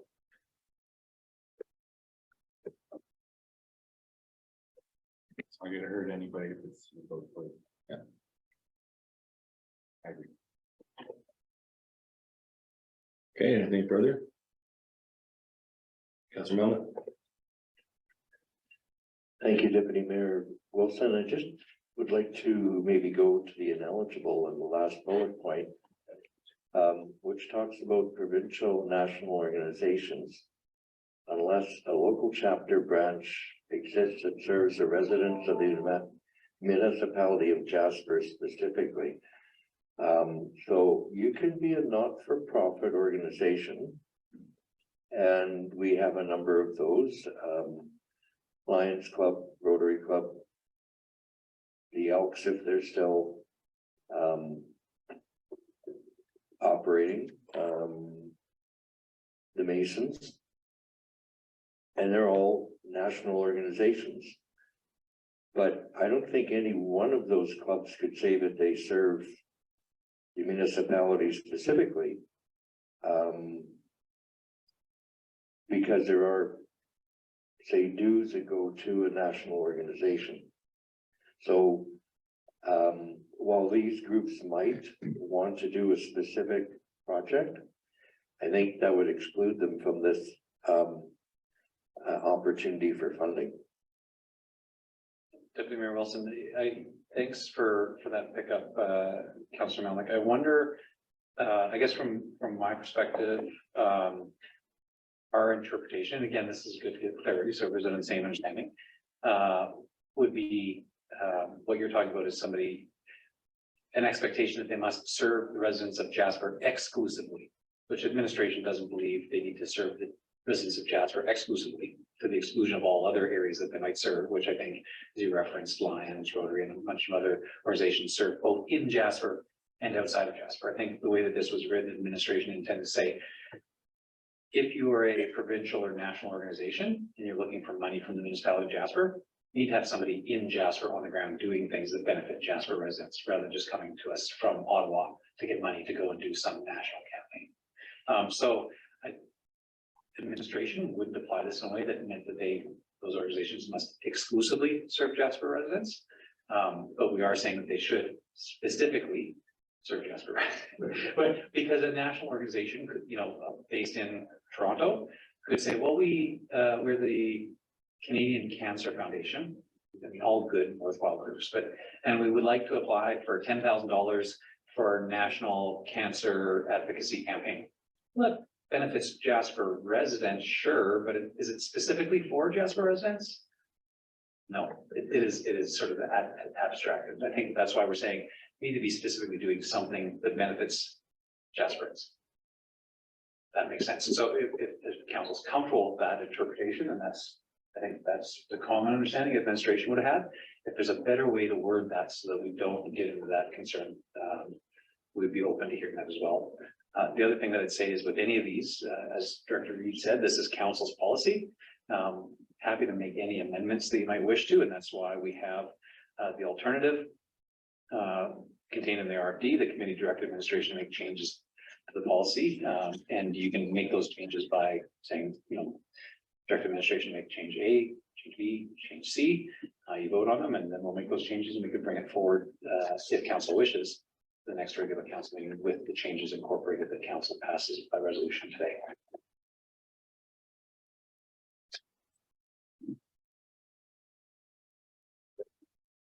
Mr. Reed. And if I may again follow on the coattails of CAO, given, I believe that it would have benefited us for me to also include an alternative that says committee recommend council adopt the updates as amended today.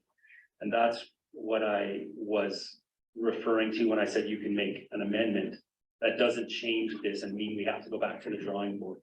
So if we got the spirit and the intent right, and you wish to make changes like including the word partisan, as CEO Given says, make that recommendation, and then the overall recommendation of this policy that council could choose is to recommend council adopt the amended policy. Or you can send it back again for further committee work. But I realized I didn't include that as an option for it, and I apologize.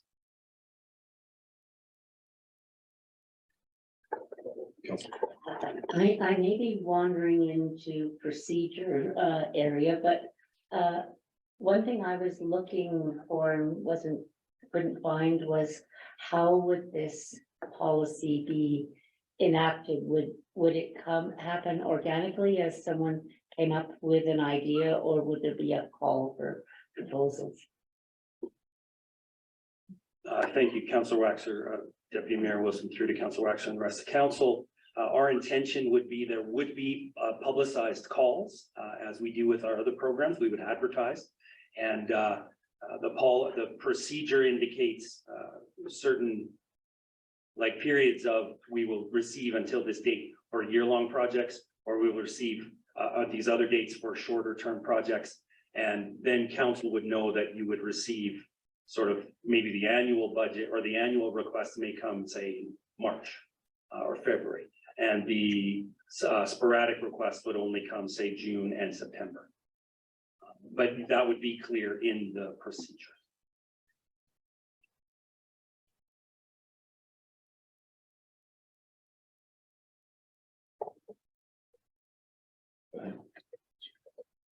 Again, just remembering in the past that there was considerable concern in the community about the September deadline, because most not-for-profits took a bit of a hiatus in the summer and struggled to meet the September deadline. So just a reminder about that.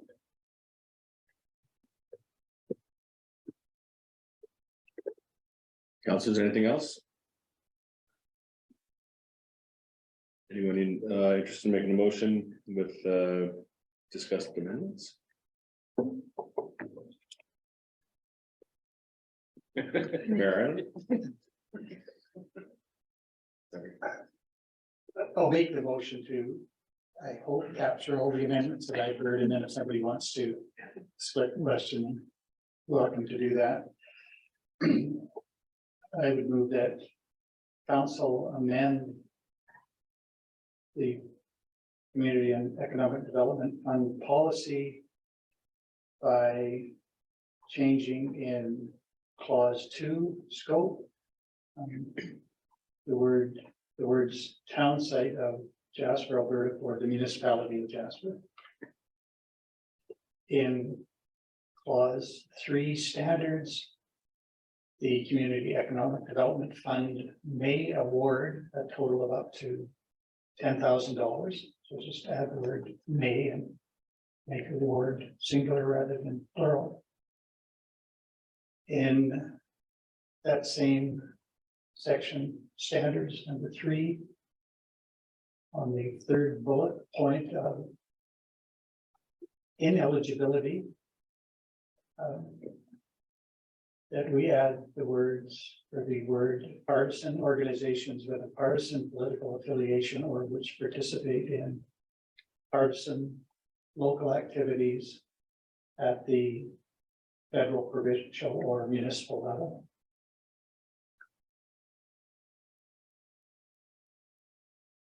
I would suggest that we add a bullet point as well to the ineligibility, to make ineligible for funding organizations with objectives which are inconsistent with council's commitment to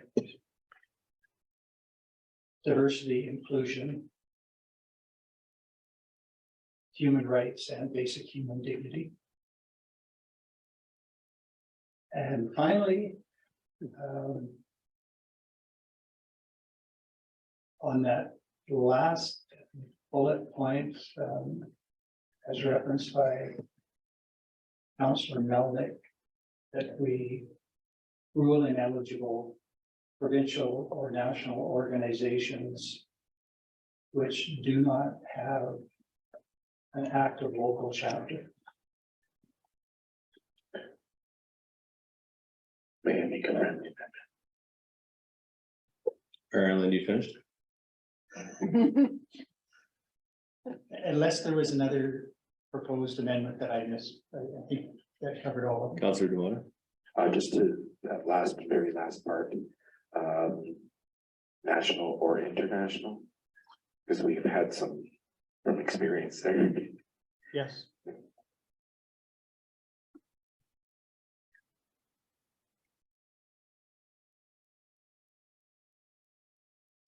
Anybody like to speak to the motion? Well, I'll call the question then. All in favor? They're not opposed. The motion carries. Thank you for that one. We're moving on to, right? We should still make the recommendation Recommendation. that council adopts. Oh, okay, so sorry, we just voted on the amendment. Is there another council out there that would like to make the recommendation that council adopt the updates to policy B017 Community and Economic Development Fund? Councillor Watson, thank you. As amended. As amended.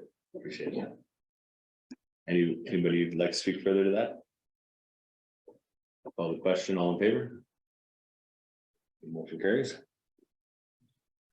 Yeah.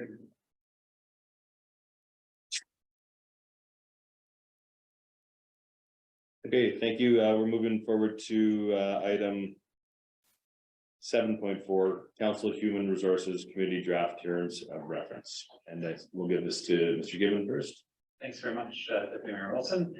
So on October of this year, Council directed administration to develop a draft terms of reference for the Human Resource Committee and come to a future committee of the whole meeting. So we're returning today with that draft.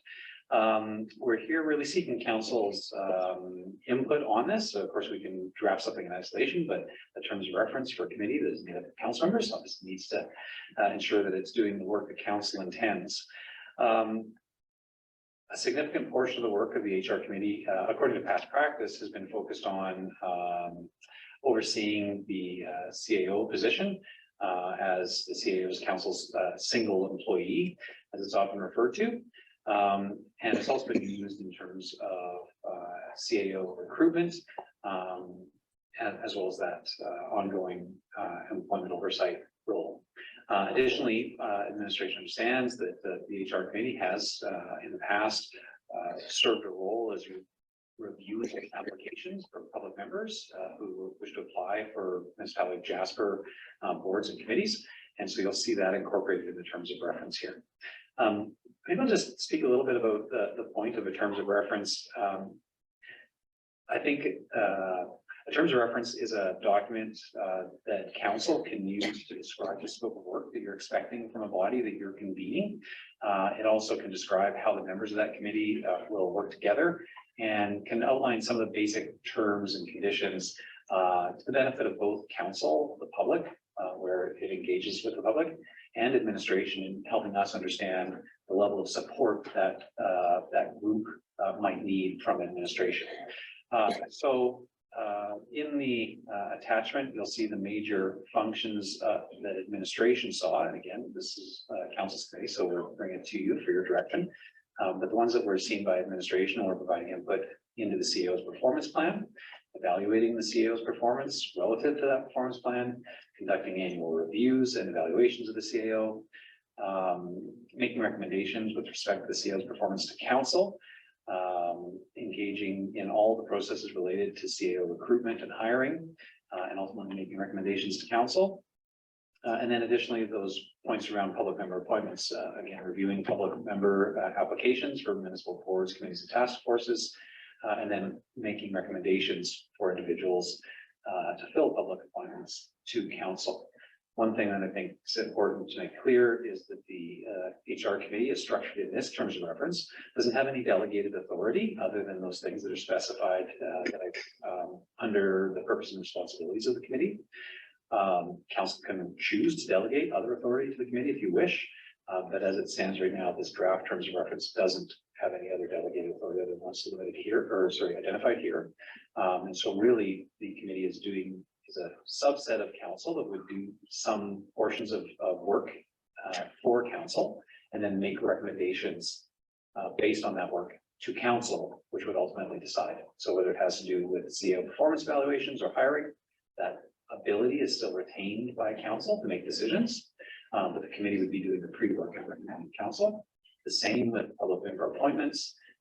HR committee itself can't appoint a public member to a municipality of Jasper body or committee.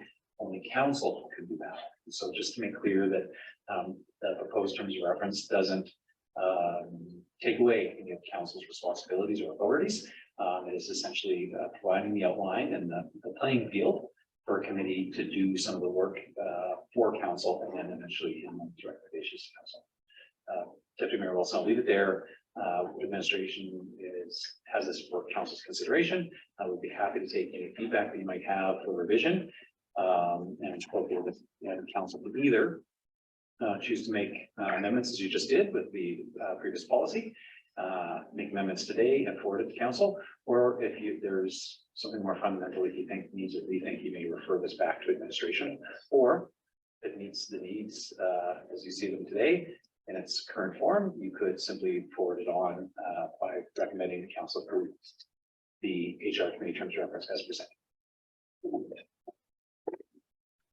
Thank you for that.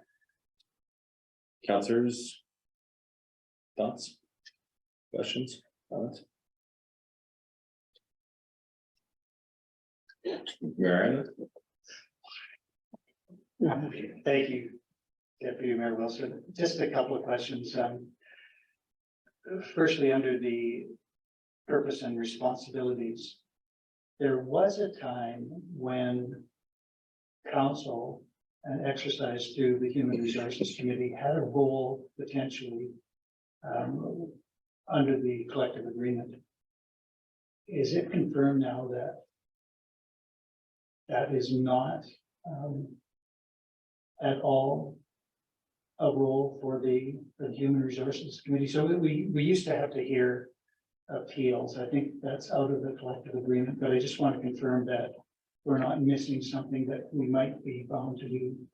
Your worship, I'm not aware of any role for council or the HR committee that's contained within the collective. I will certainly, after that question, go to check to make sure, but I am 99. Yeah, as am I. There used to be a role under the collective agreement for council, and that was exercised through the Human Resources Committee, even though we didn't have terms of reference. That's the way it worked, and I just want to make sure that we're not missing something. And on that same vein, I wonder whether we might consider adding a 10 point to the roles and responsibility, basically saying any other task assigned by council, just to leave it open. Who knows what the future might bring? There might be something. Under membership, somewhere, I just took a quick look and didn't find it under the procedural bylaw, but somewhere in our bylaws, I think it says that the mayor is an ex officio member of every committee. Is that the intent in this, or is it the intent to avoid that, or has that even been discussed? Your worship, so this is again, just really within administration. With it's laid out here, I don't believe that there is a ex officio role at the mayor. Again, we have to go check the procedure bylaw, which is also under review as well. But as it's laid out here, the mayor could be appointed as one of the members, of the council, or may not, if the council chooses to appoint three councillors rather than two councillors. Well, we're in the process of potentially amending the procedure bylaw anyway, if that's where that reference is, but I am comfortable that somewhere out there is a direct reference that says that the mayor is ex officio on every committee, and so I think we should address it one way or the other. I'm not looking for more work, believe me, especially on that committee, but I think we should address it. And then my final comment, 4.4 requires that notice of all meetings shall be given to all council members. I think that implies that all council members are welcome to attend, otherwise why would they be given notice? But is that the intent, that if the committee is holding a meeting and notice is given to all council members, is there an expectation that if they choose to attend, they're welcome to attend? Deputy Mayor Wilson for Mayor Island, that final point, I think that's up to council. We certainly can, as administration, happy to reflect that however you'd like. We can say that council members don't get any notice about when the committee's meeting. We can say that council members do get notice but aren't welcome to attend. Or we could leave it as is, which says you do get notice and I guess you attend or you don't. But I really happy to take direction on that. Administration didn't have any intent other than I think what I believe is good practice that council members should be aware of when a subset of council is meeting. Whether the rest of council chooses to attend or not, I think is a different matter. And I think that's sort of a council practice. You want to establish that, hey, we all go to meetings all the time, even if we're not voting members of that committee. I think that's probably up to council to decide. But at least here, at least administration and I believe that it was good practice to ensure council members are aware of the meetings around.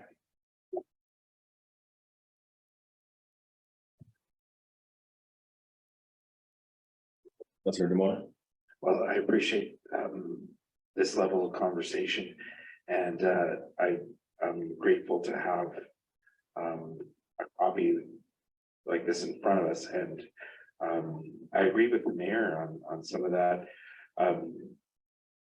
With regards to the default status of the mayor, I think it's important to have it in both, or at least in the procedure bylaw document, because if one person can't make it to help quorum, it would be good to have a default person, regardless of who the mayor might be in the future. I know that you probably don't want extra work now. One thing that I do want to consider here under membership is that often, because of other matters and sometimes related to the CAO, if there's some wording that we can find to expand the role of HR to broader council or council as a committee. There's better wordsmiths out there than I am, but I wonder if that consideration should be made to have that in the terms of reference here.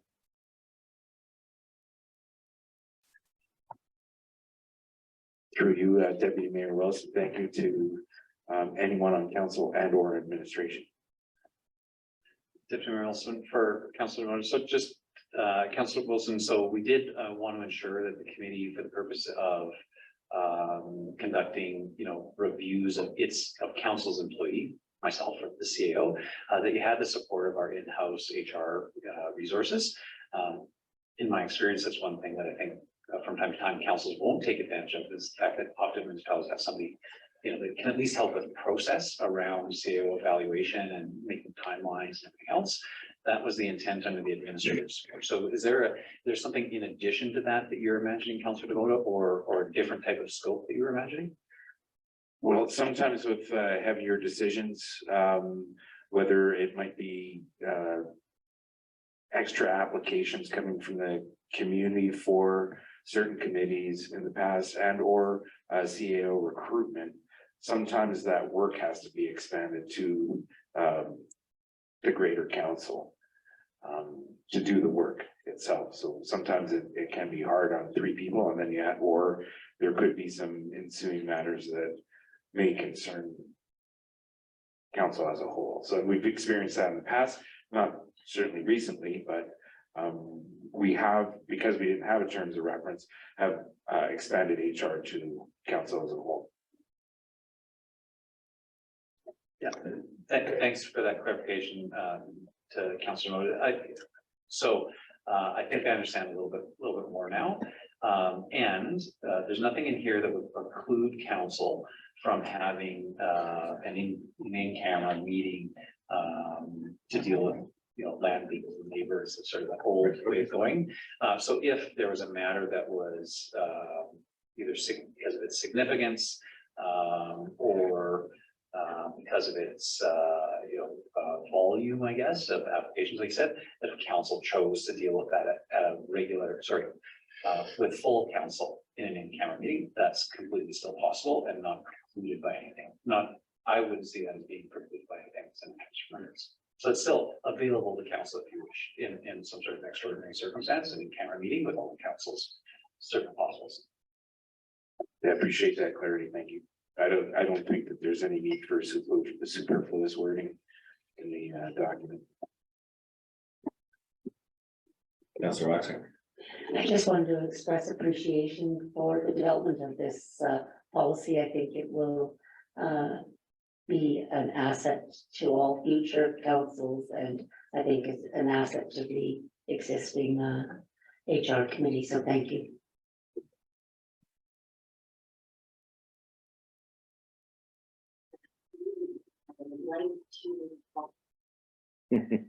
Watching how it count. Councillors, anything else regarding this item? Please, Councillor Mona. Thank you. Before we vote, it would be nice to clarify the notice 4.4. Notice of all meetings. I'm thinking about other committees that in their terms of reference, I wonder, do we have that same reference to, for example, committees that don't meet on a monthly basis or meet quarterly or twice a year? Because either that should be in all of those other terms of reference as well, or maybe it shouldn't be included in this one. Deputy Mayor Wilson, for Councillor Malik, this is that's almost a boilerplate term that we're including in terms of reference. I believe we did with the legislative committee about notice of meetings being given to all council members. You'll see that come forward with the committees, which is also on the other setting items list.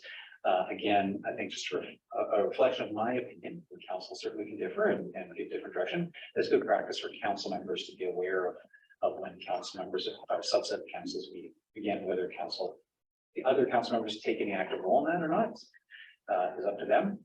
But just that awareness. There are, I'm not sure that we have great terms of reference for any other committees that are out there. Like we've been sort of seeing that this is there are a few, we have less now because there was previously some in the culture and recreation area, there was a committee that no longer exists. And from this point forward, we would use this type of template for a committee that contains council members, and we would keep that as a consistent term unless council directs otherwise. Councillor Robson.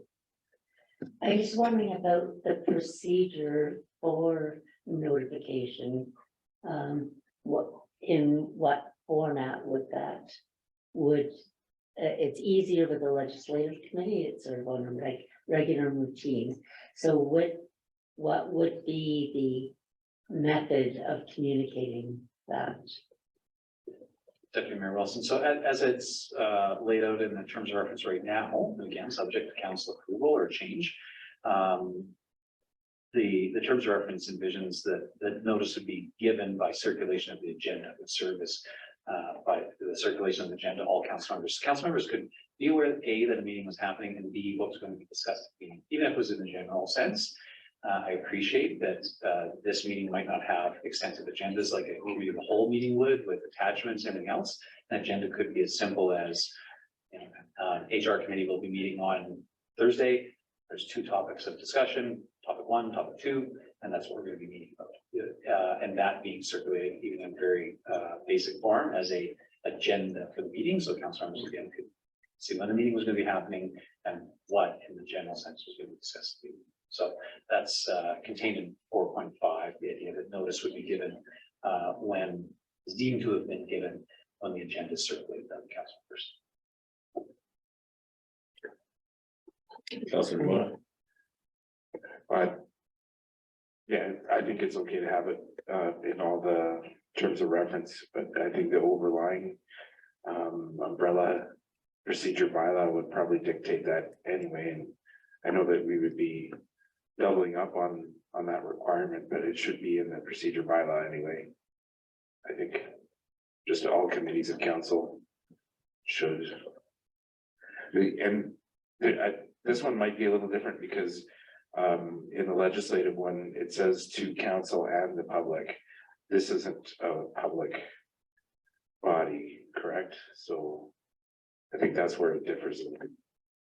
Councillor Wilson, to Councillor Mo's point, that's correct. This is intended and is explicit in there that given the fact that it's dealing with the HR matters, it is intended to be considered an in-camera meeting and would not be open to general members of the public like other committees of council.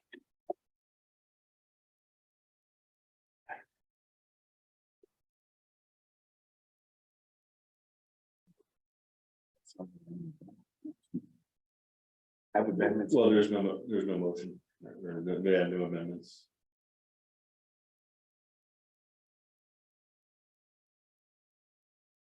And Councillor, you can move this one forward.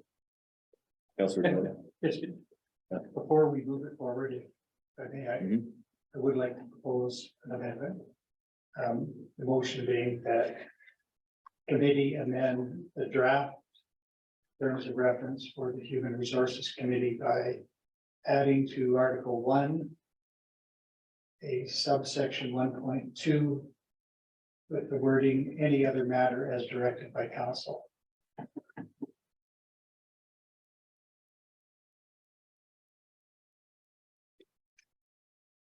Thank you for that. Anything else, councillors? Well, I'll call the question or the motion on the amendment. All in favor? Or none opposed? Is there another councillor out there that would make that motion? Councillor Boxer. I have another amendment potentially, just because I didn't read it correctly the first time. I'm wondering whether notice of all meetings shall be given to all council members by circulation of the agenda, like combining 4.4 and 4.5. Think it may be clearer. Just taking up the beginning of the 4.5 and adding it to 4.4.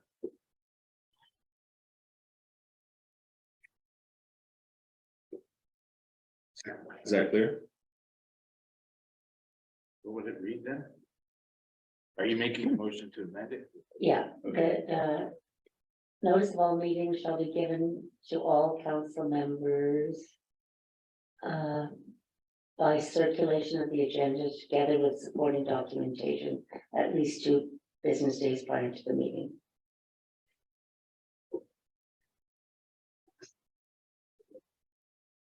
Everybody okay with that one? Call the question, all in favor? You're not opposed?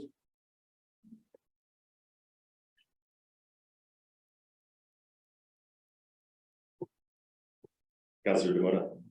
Give an amendment. I'm gonna make a motion. Well, you go ahead then. You're the chair. That committee recommend that council approve the Council Human Resources Committee terms of reference as amended, as amended, I think that's correct. Councilors, anything more? Call the question, all in favor? None opposed? Motion carries. And you're the one who asked to do anything. Okay, moving forward to new business 7.5 Jasper Community Team Society discussion and memorandum of understanding. Mr. Reed. Thank you very much, Deputy Mayor Wilson and council. So before you, you have an item that responds to a request from Committee of the Whole to review existing structures and processes and report back with recommendations regarding council representation on the Jasper Community Team Society. And so the recommendations before you are that you can adopt the attached memorandum of understanding, and that committee recommend council assign a member of council to attend meetings of the Jasper Community Team as described in the MOU. The discussion here is that the Jasper Community Team Society is an integral partner in supporting the municipality of Jasper and meeting the needs of our residents and visitors. As one component of our three-pronged approach to human service delivery, the Jasper Community Team Society supports and funds community programs. And so just to give that background, that the prong one is community conversations, and that's made up of members of the Jasper Community Team, which due to the fact that the Jasper Community Team Society is only one word different than the Jasper Community Team, can lead to some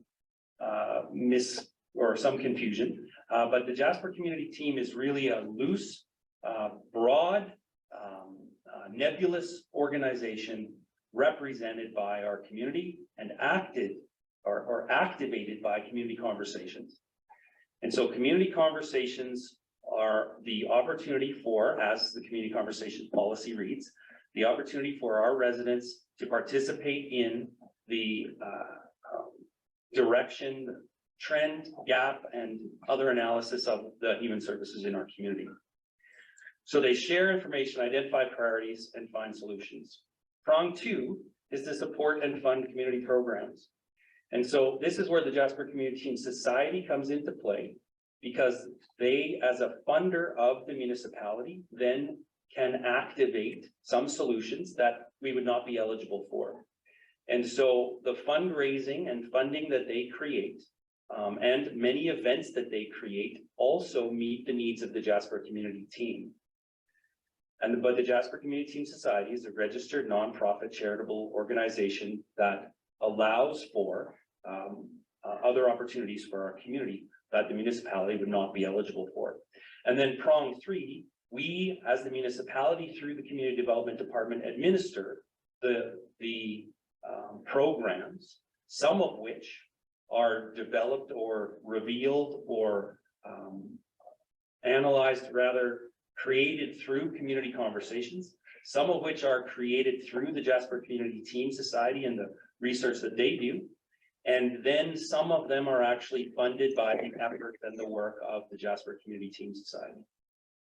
Those funds, very specifically, are the Caring Community Fund, which specifically is a fund of last resort to help our outreach clients when all other sources have been exhausted. The Child and Youth Participation Fund is available for children to partake in activities like swimming lessons or soccer, school field trips, or coaching clinics. Disaster Social Services Fund. This is restricted to emergencies. This fund was created from a donation following the Fort McMurray fires. And I should mention is not a large fund. Doesn't get a lot of take up, but in, speaking earlier today, we had talk of the Chetamon wildfire, and there isn't a lot of resource in that fund that could create any change to say our business community. And the Mental Health Crisis Fund helps ensure people have access to medications, transportation, and appointments that support their well-being. Santa's Anonymous, I think Santa's Anonymous is probably the most visible function of the Jasper Community Team Society. And so they, of course, collect donations, food hampers, and small gifts for families during the holidays. And the Jasper Crisis Team Fund is the newest fund in the Jasper Community Team Society. And that, as we have been working through over the last year, Victim services and our previous crisis team were one in the same. And now they are not allowed to be that way due to the clarity from the province. So victim services exists, is provincially funded, and is only for victims of crimes. And I think we've covered this enough, but there are times, so if I'm on the highway and get hit by a drunk driver, there's a crime, and I will likely get victim services support. If I'm on the highway and get hit by a moose, that is not a crime, and so I will not get victim services support. That's an example of where the crisis team may come into play. And so you will recall that the Jasper Community Team Society asked you for the money you had already budgeted in 2022. That's for this fund. That's so they can get set up and start being a crisis team. They also have other funding like the golf tournament that many of us participated in. So that fundraising goes to this fund. Strategic plan relevance, of course, there are many connections. The community health, take proactive steps. Organizational excellence, ensure residents receive quality service that provides strong value for dollar. Relationships, communication, advocacy, and the financial impacts here. The partnership is long-standing and support is included again in the 2023 budget. So the MOU that you see before you has already been reviewed by the Jasper Community Team Society. They are very pleased to have clarity, and they have already signed on, which does not preclude any amendments that you may wish to make. I just want you to know that it is ready to go from their side. They are pleased with it. It does clearly lay out that council would appoint a member and they would be an ad hoc non-voting representative. And I think I'll stop there and ask if there are any questions. Councillor Roxer. Just under the recommendation, under the second bullet, I think that it's missing the word society. My apologies, there is a typo there. It should absolutely say the Jasper Community I Team wanted Society. to clarify that, but. Thank you.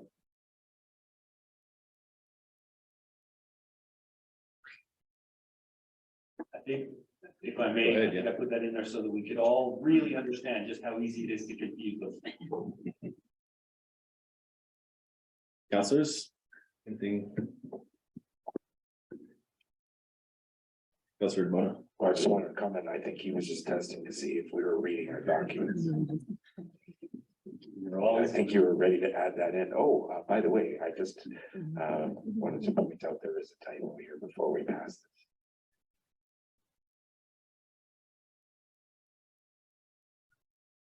If I may, Deputy Mayor, listen. Councillor Demota was the most recent councillor. Council has been on this board for as long as I know. What has happened is we looked for the evidence that council was supposed to be on this board, and we did not actually find the clarity that is now in this MOU. So I don't want you to think this is anything strange or new. Councillor Demota has sat for the last year, and so that's it. I'll stop there. Councillor Demota. I did up until the organizational meeting, and then I don't think that we finished that work. So we're here now, and I think the new work has to be put forward. There was no assignment, to my knowledge, recollection.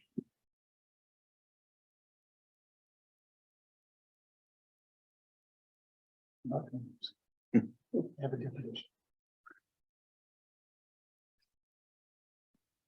Thank you, Deputy Mayor Wilson.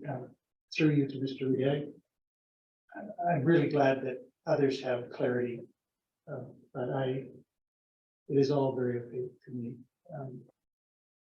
I struggle to understand how council can assign someone to a society. Societies usually have membership rules, and if you want to be a member of the society, you go and apply.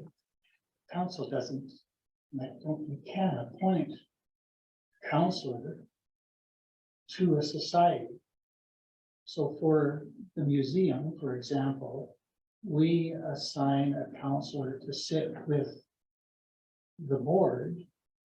But whether or not that counselor chooses to be a member of the society is up to the counselor. I mean, there's interaction, but I don't think we could appoint somebody to a society, so I don't quite understand that, and I'm still struggling with who's a member of the team, who is not a member of the society. Can you be a member of the team and independent of the society? Again, if I use the museum or the Jasper Relative Historical Society as an example, that's called the museum members might get together, but you wouldn't be a museum member without being a member of the society, and yet we're talking about community team members, not necessarily being society members, which still is difficult for me to wrap my head around. But anyway, you're eager to give me some response. I am indeed eager. Thank you very much, Deputy Mayor Wilson, through to your worship and council. So I'll go backwards. The museum board and museum members is the exact analogy here. Museum members don't go to every museum meeting and they don't participate as board members. This is an excellent analogy. The Jasper community team, while there are no membership dues, there is participation in the Jasper community team, which is the membership. The board, which is what we're talking about here, the board of the Jasper Community Team Society is, so your analogy of the museum, I hope everyone sees this is exactly right. Museum members don't go to board meetings all the time, but they could.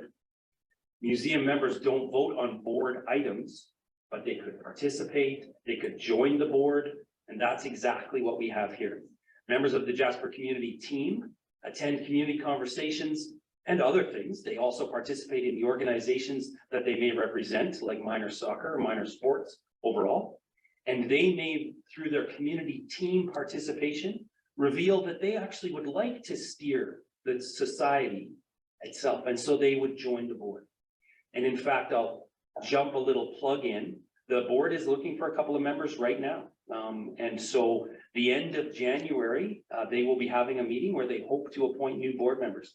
If anybody's interested, the Jasper Community Team Society website will give them all the information they need. But have I answered that second question? The first question, I actually need you to refresh my memory on. I apologize. I'm gaining clarity, thank you. So then for the first one, in the recommendations, are there two words missing? And is the intent that council would assign a member of council to attend meetings of the Jasper Community Team Society Board? Not society generally, but the board, as we do with the museum. That's what you're talking about. Yes, the phrasing is the Jasper Community Team Society. They will be on the board of that society. That's correct. Okay. And I will mention that one of the points you brought up about, can we appoint someone to this board? So there are two things. One, in their incorporation, they list that this is how they want their board to be. And then in this MOU, they are requesting it and agreeing to it. So we feel on our side that yes, in fact, council can then take that invitation, and it is sort of legal. They're non-voting, so it doesn't really, it's really about that connection and the information exchange than more than anything else. If I may reveal my ignorance even further. There is on the second page of the memorandum a paragraph, fifth from the bottom. Communication between Jasper Community Team Society contractors, i.e. Santa's Anonymous Coordinator, and Municipality of Jasper staff, Community Outreach Services. Necessary for program delivery will be accommodated with the approval of the Community Development Director. What exactly does that mean? And what is the level of the value of those sorts of contracts. And again, just to give my point of reference, in years past, victim services would come to council every year at budget to request funds. We've never, as far as I can recall, had a request from Jasper Community Team Society for funds. They seem to go just all in-house. And so I wonder, where is our level of accountability in this, and why is this so different or proposed different in the memorandum of understanding than what our practice has been when, as I say, in past years, whatever he was, the director of victim services would come to council annually and we would give an allocation. Deputy Mayor Wilson, through to your worship and the rest of council, I would like to break this up into two examples. The first one will be Santa's Anonymous. So Santa's Anonymous is really clear. The Jasper community team says Santa's Anonymous is important. The society then says we will fundraise for that. How you get onto the Santa's Anonymous list is actually through outreach connection. So this is a perfect example of the connection, the how we work together in integrated. The community team society says it's a crucial thing and they fundraise for it. Our office, because we're already in contact with most of the clients that would be ideal clients for Santa's Anonymous, we do the intake for Santa's Anonymous. And so that example, I'm just trying to show sort of where these three legs of the stool, we can't really work without the visions, the ideas from the community team. And we can't really work without the fundraising specifically and the efforts of the events that the community team society puts on. And we also can't work without outreach being an integral part of that program. And then if we go to the specifics of this new situation, and it is important that we all remember this is new. So the crisis team is a thing that didn't exist independently before. And so yes, victim services used to come because it was the two things together. Victim services came, gave you a presentation and said, this is what we will produce. Please help us by supporting us with funding. Victim services is clearly separated and is a provincial responsibility. So now you see a new thing called the Crisis Team Fund, because the other parts, the people that would fall through the cracks now, still need somewhere to go. And it can't be to victim services. And we don't have the joint, we're not allowed to have the joint of victim services and crisis team being together. It is explicitly disallowed by the province. So now you have a new thing for crisis team, and they did come to you, the community team society, because they have seen, again, community team said, well, we can't just have victims of crime getting support. We have other victims. Other crisis things occur on the regular in our community and around our community. So community team said, alert, problem. Some solutions could be a different organization starts a crisis team.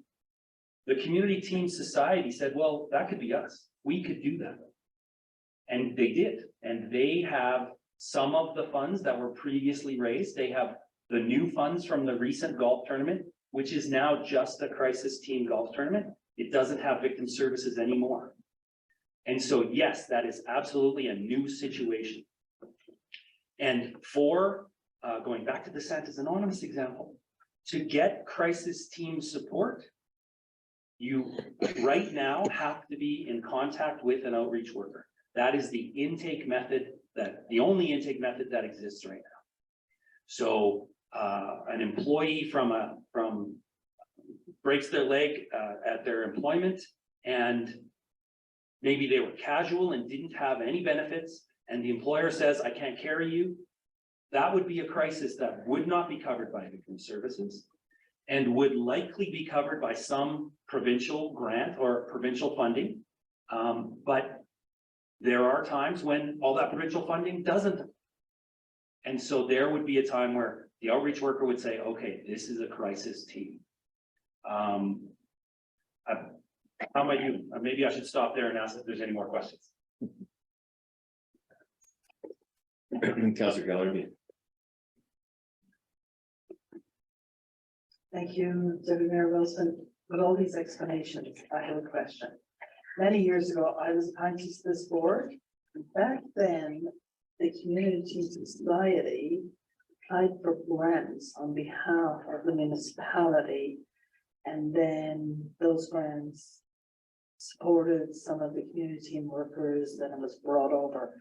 Is that separate now that we just do our own granting, or is that still part of it? I'm just curious. Thank you, Deputy Mayor Wilson, through to Councillor Kelleher MP.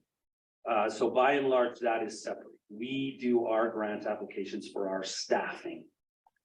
Having said that, however, we just had a recent grant where we applied that would have brought staff to us, and that grant had to go through a not-for-profit charitable organization. And so in that case, if that grant would have been successful, the Jasper Community Team Society would have a grant. And they would say, now we need to provide the service. And they could choose to provide that service in-house. Like maybe it's just let's say $10,000 grant for them to do board development. So they might just do that on their own. But they might say the community development department of the municipality of Jasper is actually the best service provider in our community for that fund. So it could be us that they would then fund to do that work. Thank you, Ms. Reed. So my understanding then is that once they get the grant, they determine who they give it to. So whether that money goes to the municipality or whether they hire a group. Yes, I would say that they would have chosen before they applied, right? They wouldn't get a grant and then go, oh, I wonder what we'll do. They would have chosen it. They would have said, well, we're going to apply for this and here's how we're going to action in advance. Thank you.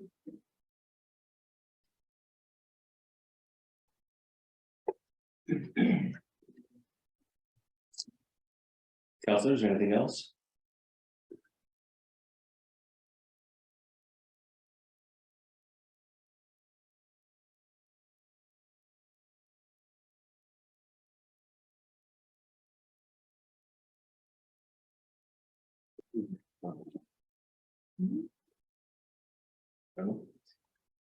So we have a couple of recommendations in front of us, councillors, if anybody would like to move this item forward.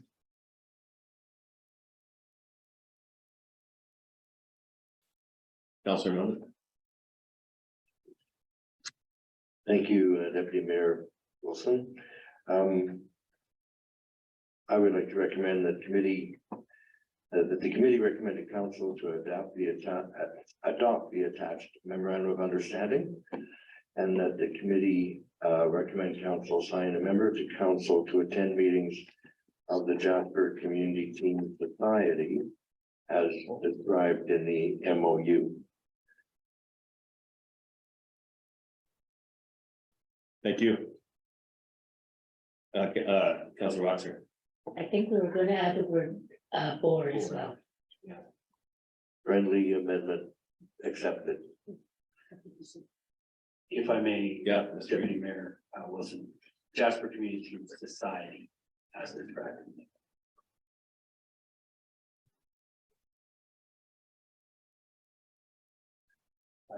To even be more clear, both of those words would meet everyone's needs, right? Jasper Community Team Society Board as described in the MOU. That's exactly. Is that your amendment, friendly amendment? Thank you. Well, we're missing one, but I'll put it to vote. Everybody call the question. All in favor? They're not opposed. Motion carries. Councillor Melnick.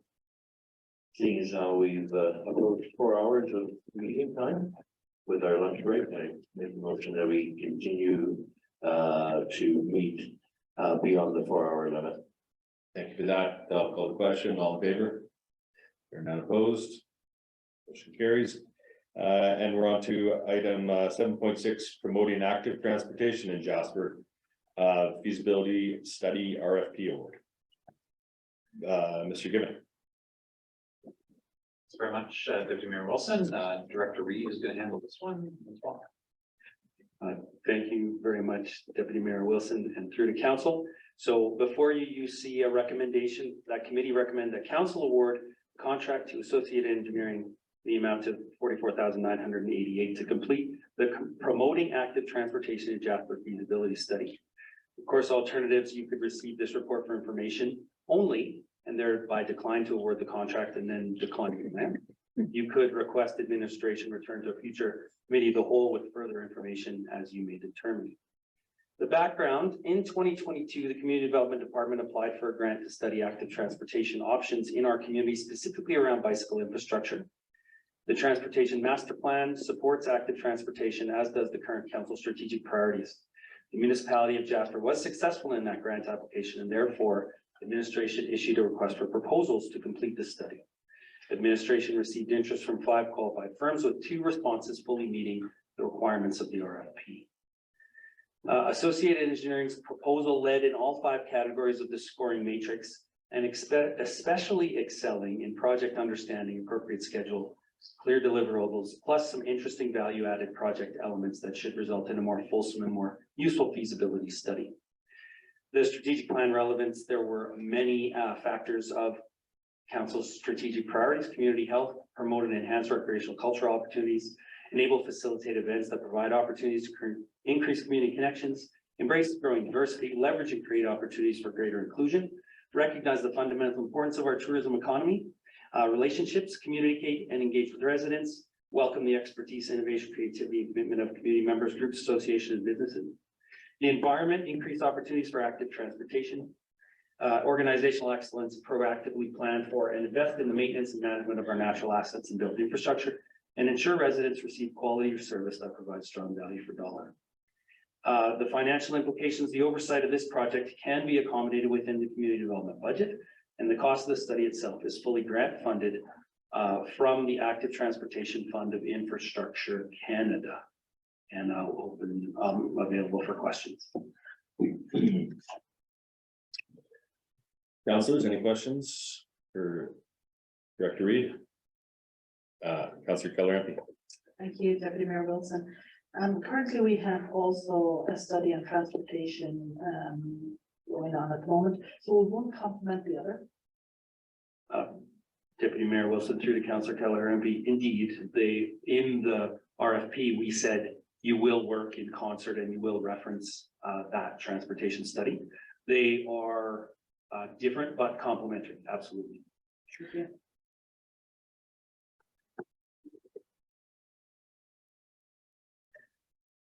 Mayor Island. Thank you, Deputy Mayor Wilson. Through you to Mr. Reed. The recommendation is to complete a defined study, the Promoting Active Transportation in Jasper feasibility study.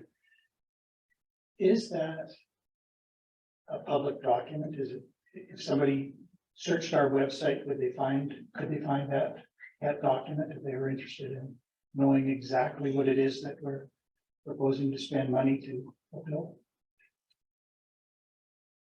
Deputy Mayor Wilson, through to your worship and council. So when this comes before council, we would include their whole package. So then it would become public. Right now, there is no feasibility study, it's the RFP, right? So yes, it will become public when council finally approves the tender award. Your worship, maybe if I may, just a little differently, the scope of work was publicly available when administration issued the RFP, so the request for proposals was up in accordance with all of our regular practices, and the scope of work of the study was defined in the RFP. I don't know if Mr. Reed can speak to the scope of work that was contained there or not. I'll skate a little bit and see if I can find some time to find the RFP. So the public would have had the ability to understand the scope of work, or interested parties would have had the ability to understand the scope of work that we're proposing to procure through that public process. And then, as Mr. Reed said, of course, the deliverables will be tabled at a regular council meeting, and the study would be reflected on the municipality's website in the plans and documents section. Thank you very much, CEO Given. All of what you said is 100% correct. So the objectives of the feasibility study are: 1, identify the most suitable roadways for connected and continuous on-street bicycle network, considering the needs of the community. Develop a reasonable maintenance strategy for all season access to any on-street bicycle network.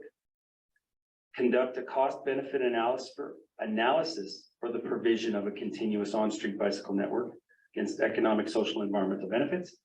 Review specifically 4 crossing locations along Connaught Drive that may be suitable for points of entry from the on-street bicycle network to the existing Discovery Trail. Review challenges and opportunities for existing bylaws impacting the use of sidewalks for children, cycling, and laws on the roadways themselves.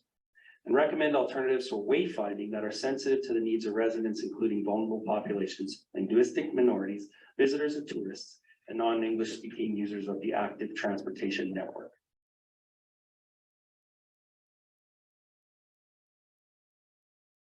Thank you for that. I think it's important that we give every opportunity to the public to be aware of how we might be spending public dollars, and because the actual transportation study, the feasibility study won't come until after the decision is made. It's important that we give as much information as we can. So I appreciate that as part of the public record. People will have a better sense now when this comes back to council next week for a decision, what it is that we're actually talking about. Thank you for that. Thank you, Councillor Melnick.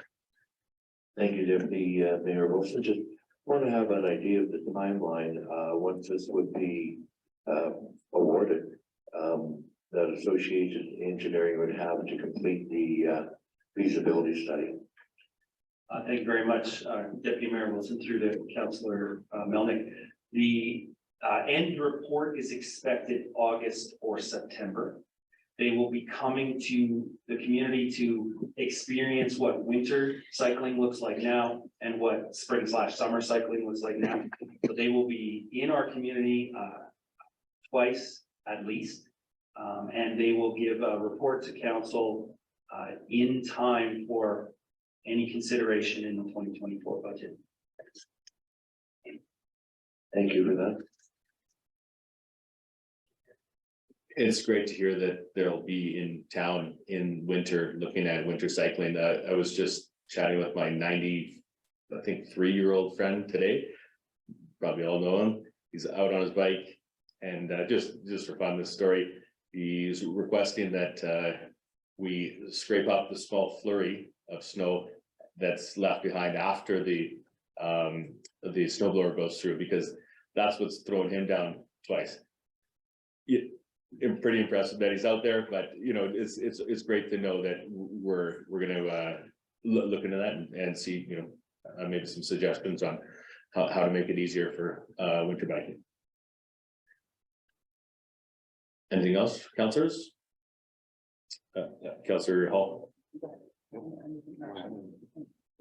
I said Councillor Hall. I don't have anything to add, but I would like to make this motion unless Councillor want to have more to chat about.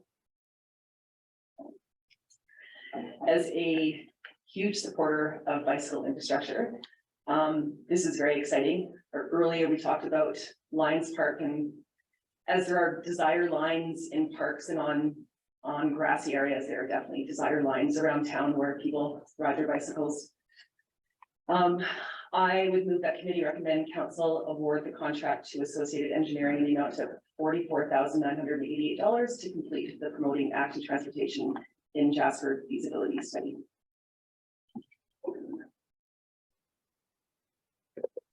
Any further? I'll call the question. All in favor? There are none opposed. Motion carries. Okay, that takes us through new business. Motion action list is in front of us. Mr. Gibbon. Thanks very much, Deputy Mayor Wilson. So a number of things administration is recommending can be removed from the motion action list, and some dates to be updated. I'll maybe just go through page by page to highlight those. And there's one in particular that in council's package actually that I think additionally could be removed.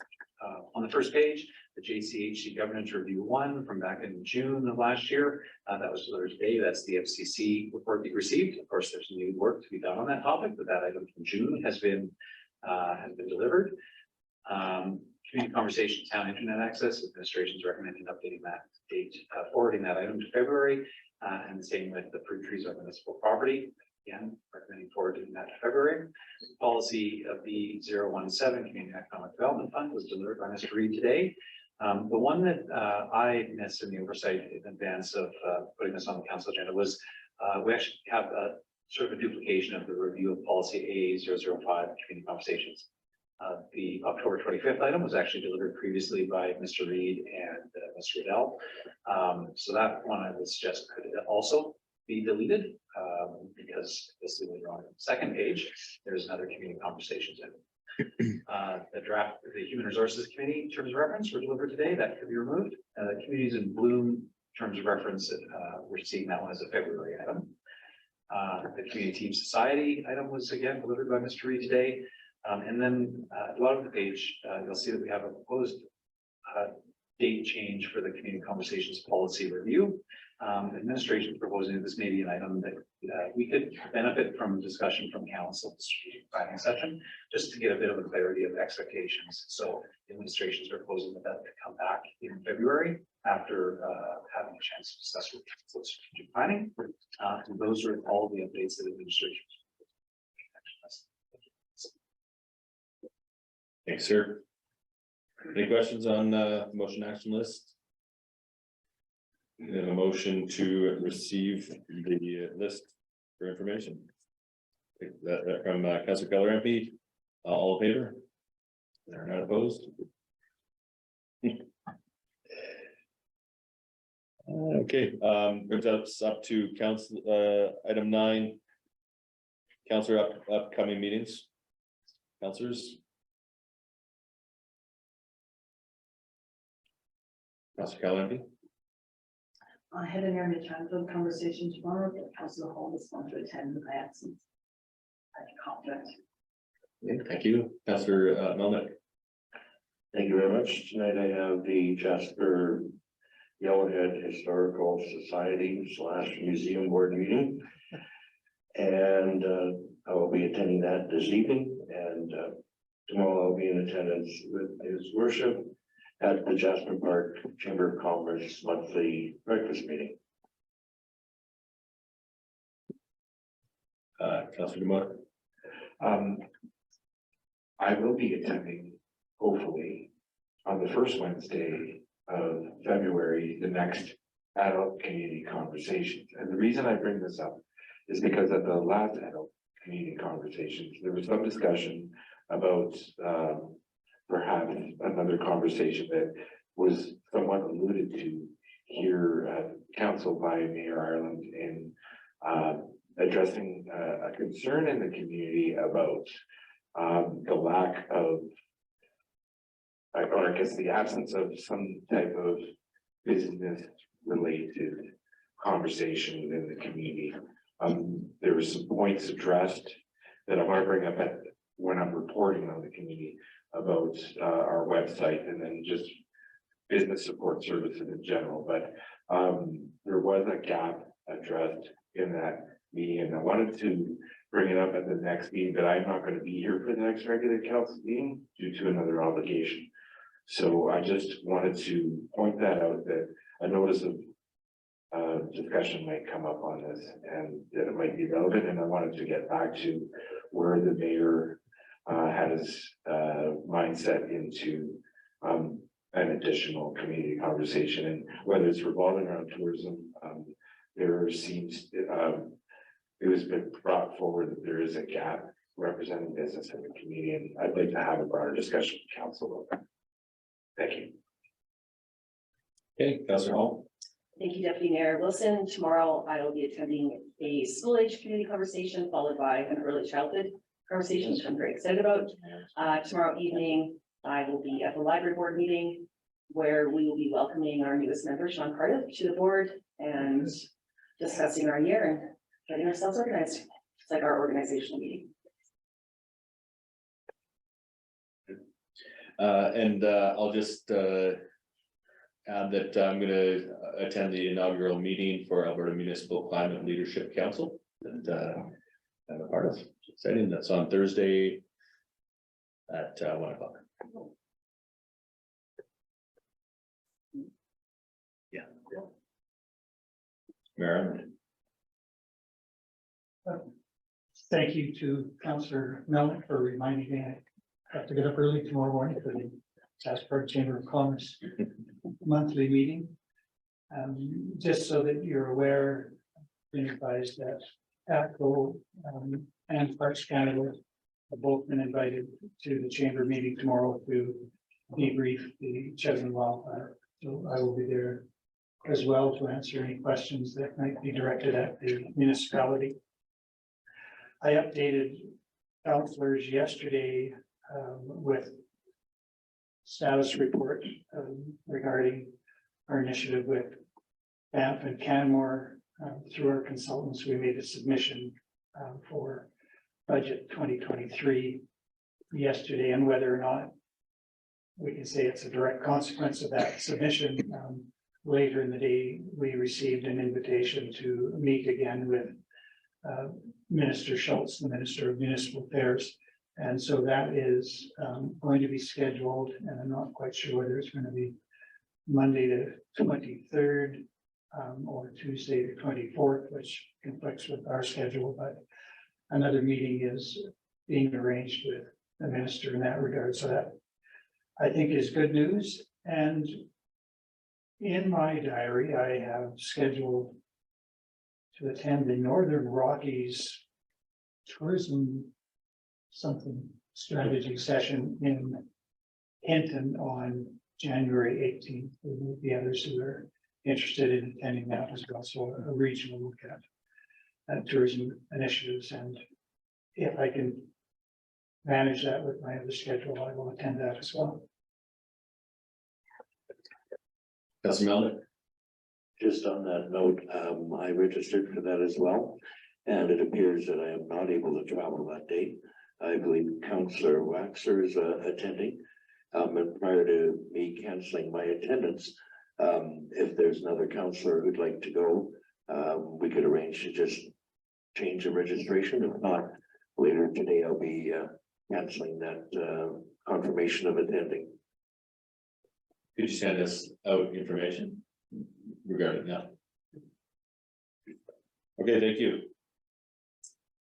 Anything further? Okay, we're looking at agenda item 10, upcoming events. Jasper Park Chamber of Commerce general meeting tomorrow at 7:30, Chateau Jasper. We're hosting Jasper in January from January 13th to 29th. There's various events throughout the community. Intergovernmental meeting we have January 17th, 9:30 at the Parks Canada Lower Boardroom, and then we're doing strategic planning. Or strategic plan review, January 24th, 26th, in Belmont this year. Number 11 is a meeting adjournment, and I think I saw Councillor Hall. You want to add something? Okay, Mike is yours. I want to add an upcoming event this weekend is the 17th annual Lady Rustlers Hockey Tournament. It's quite exciting. They have their first game at 6:45 on Friday night, so it's always a good time, and it's a great little organization. And I'd like to move that we adjourn the meeting. Meeting is I'll call the question. All in favor? Meeting is adjourned at 3:01. Thank you. Thank you, everybody, for attending, for listening.